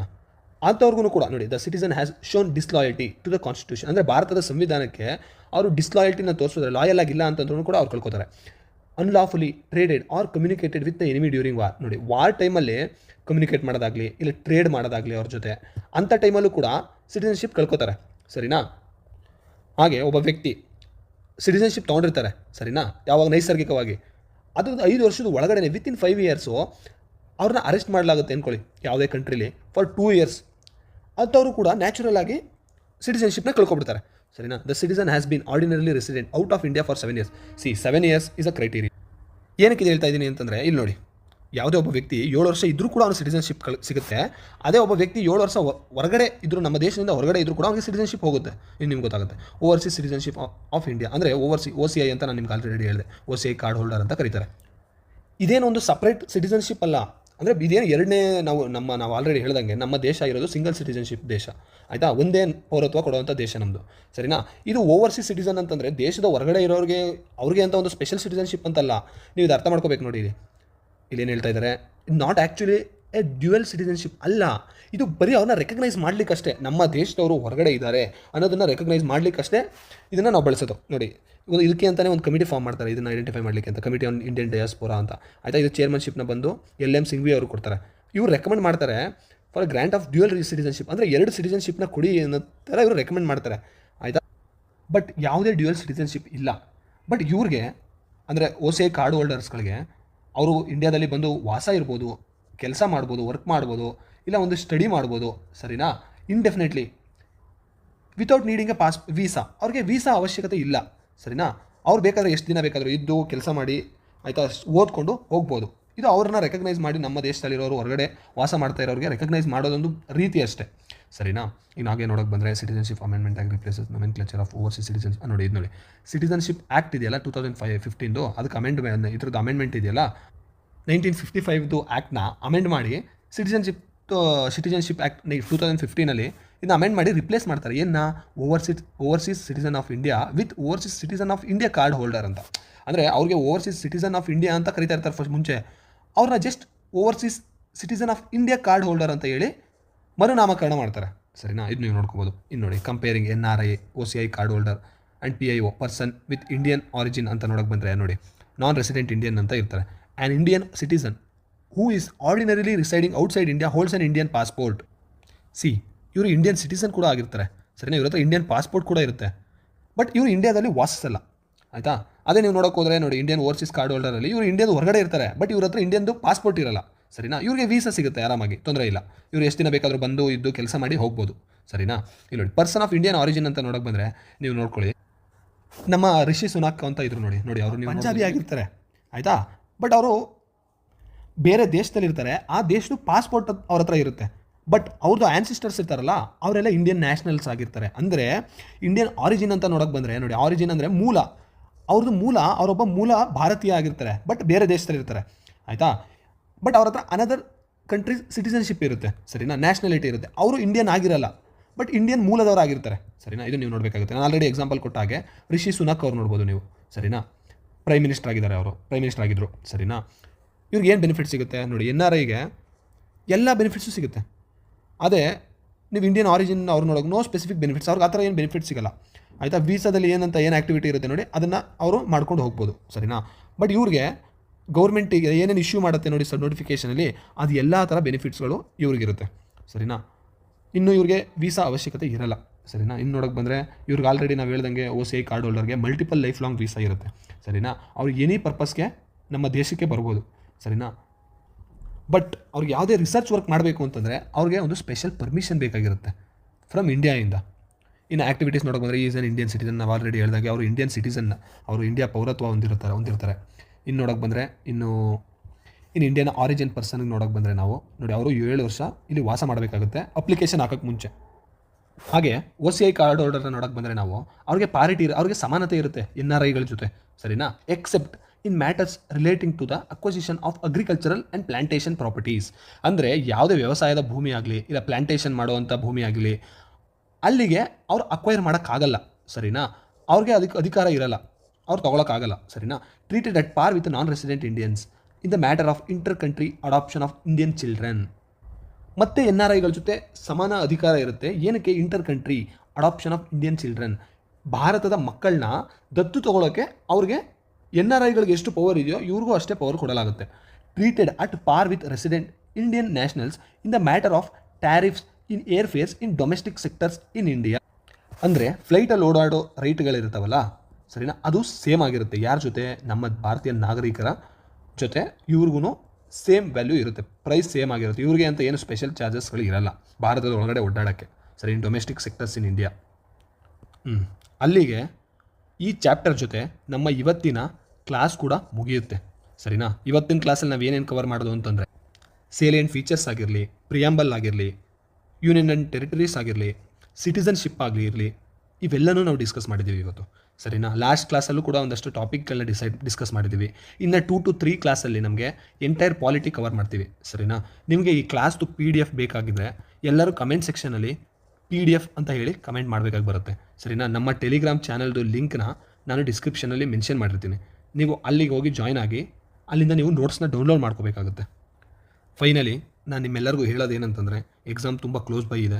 ಎಲ್ಲರೂ ಚೆನ್ನಾಗಿ ಪ್ರಿಪ್ರೇಷನ್ ಮಾಡ್ಕೊಳ್ಳಿ, ಸರಿನಾ. ಜಾಸ್ತಿ ಮೋರ್ ಆ್ಯಂಡ್ ಮೋರ್ ರಿವಿಷನ್ ಮಾಡಿ. ಇದೇ ಕ್ಲಾಸ್ಗಳನ್ನ ನೀವು ರಿವಿಷನ್ಗಾಗಿ ಕೂಡ ಉಪಯೋಗಿಸ್ಕೋಬೋದು, ಸರಿನಾ. MCQಗಳನ್ನ ಸಾಲ್ವ್ ಮಾಡಿ, ನಿಮ್ಮ ಆರೋಗ್ಯದ ಕಡೆ ಗಮನ ಕೊಡಿ. ಹಾಗೆ ನಿಮ್ಮೆಲ್ಲರಿಗೂ ನಮ್ಮ ಕ್ಲಾಸ್ಗಳು ಇಷ್ಟ ಆಗಿದೆ ಅಂತಂದರೆ ನಮ್ಮ ಯೂಟ್ಯೂಬ್ ಚಾನಲ್ನ ಸಬ್ಸ್ಕ್ರೈಬ್ ಮಾಡ್ಕೊಳ್ಳಿ, ಸರಿನಾ. Okay guys, I will see you in the next video. Until then, bye.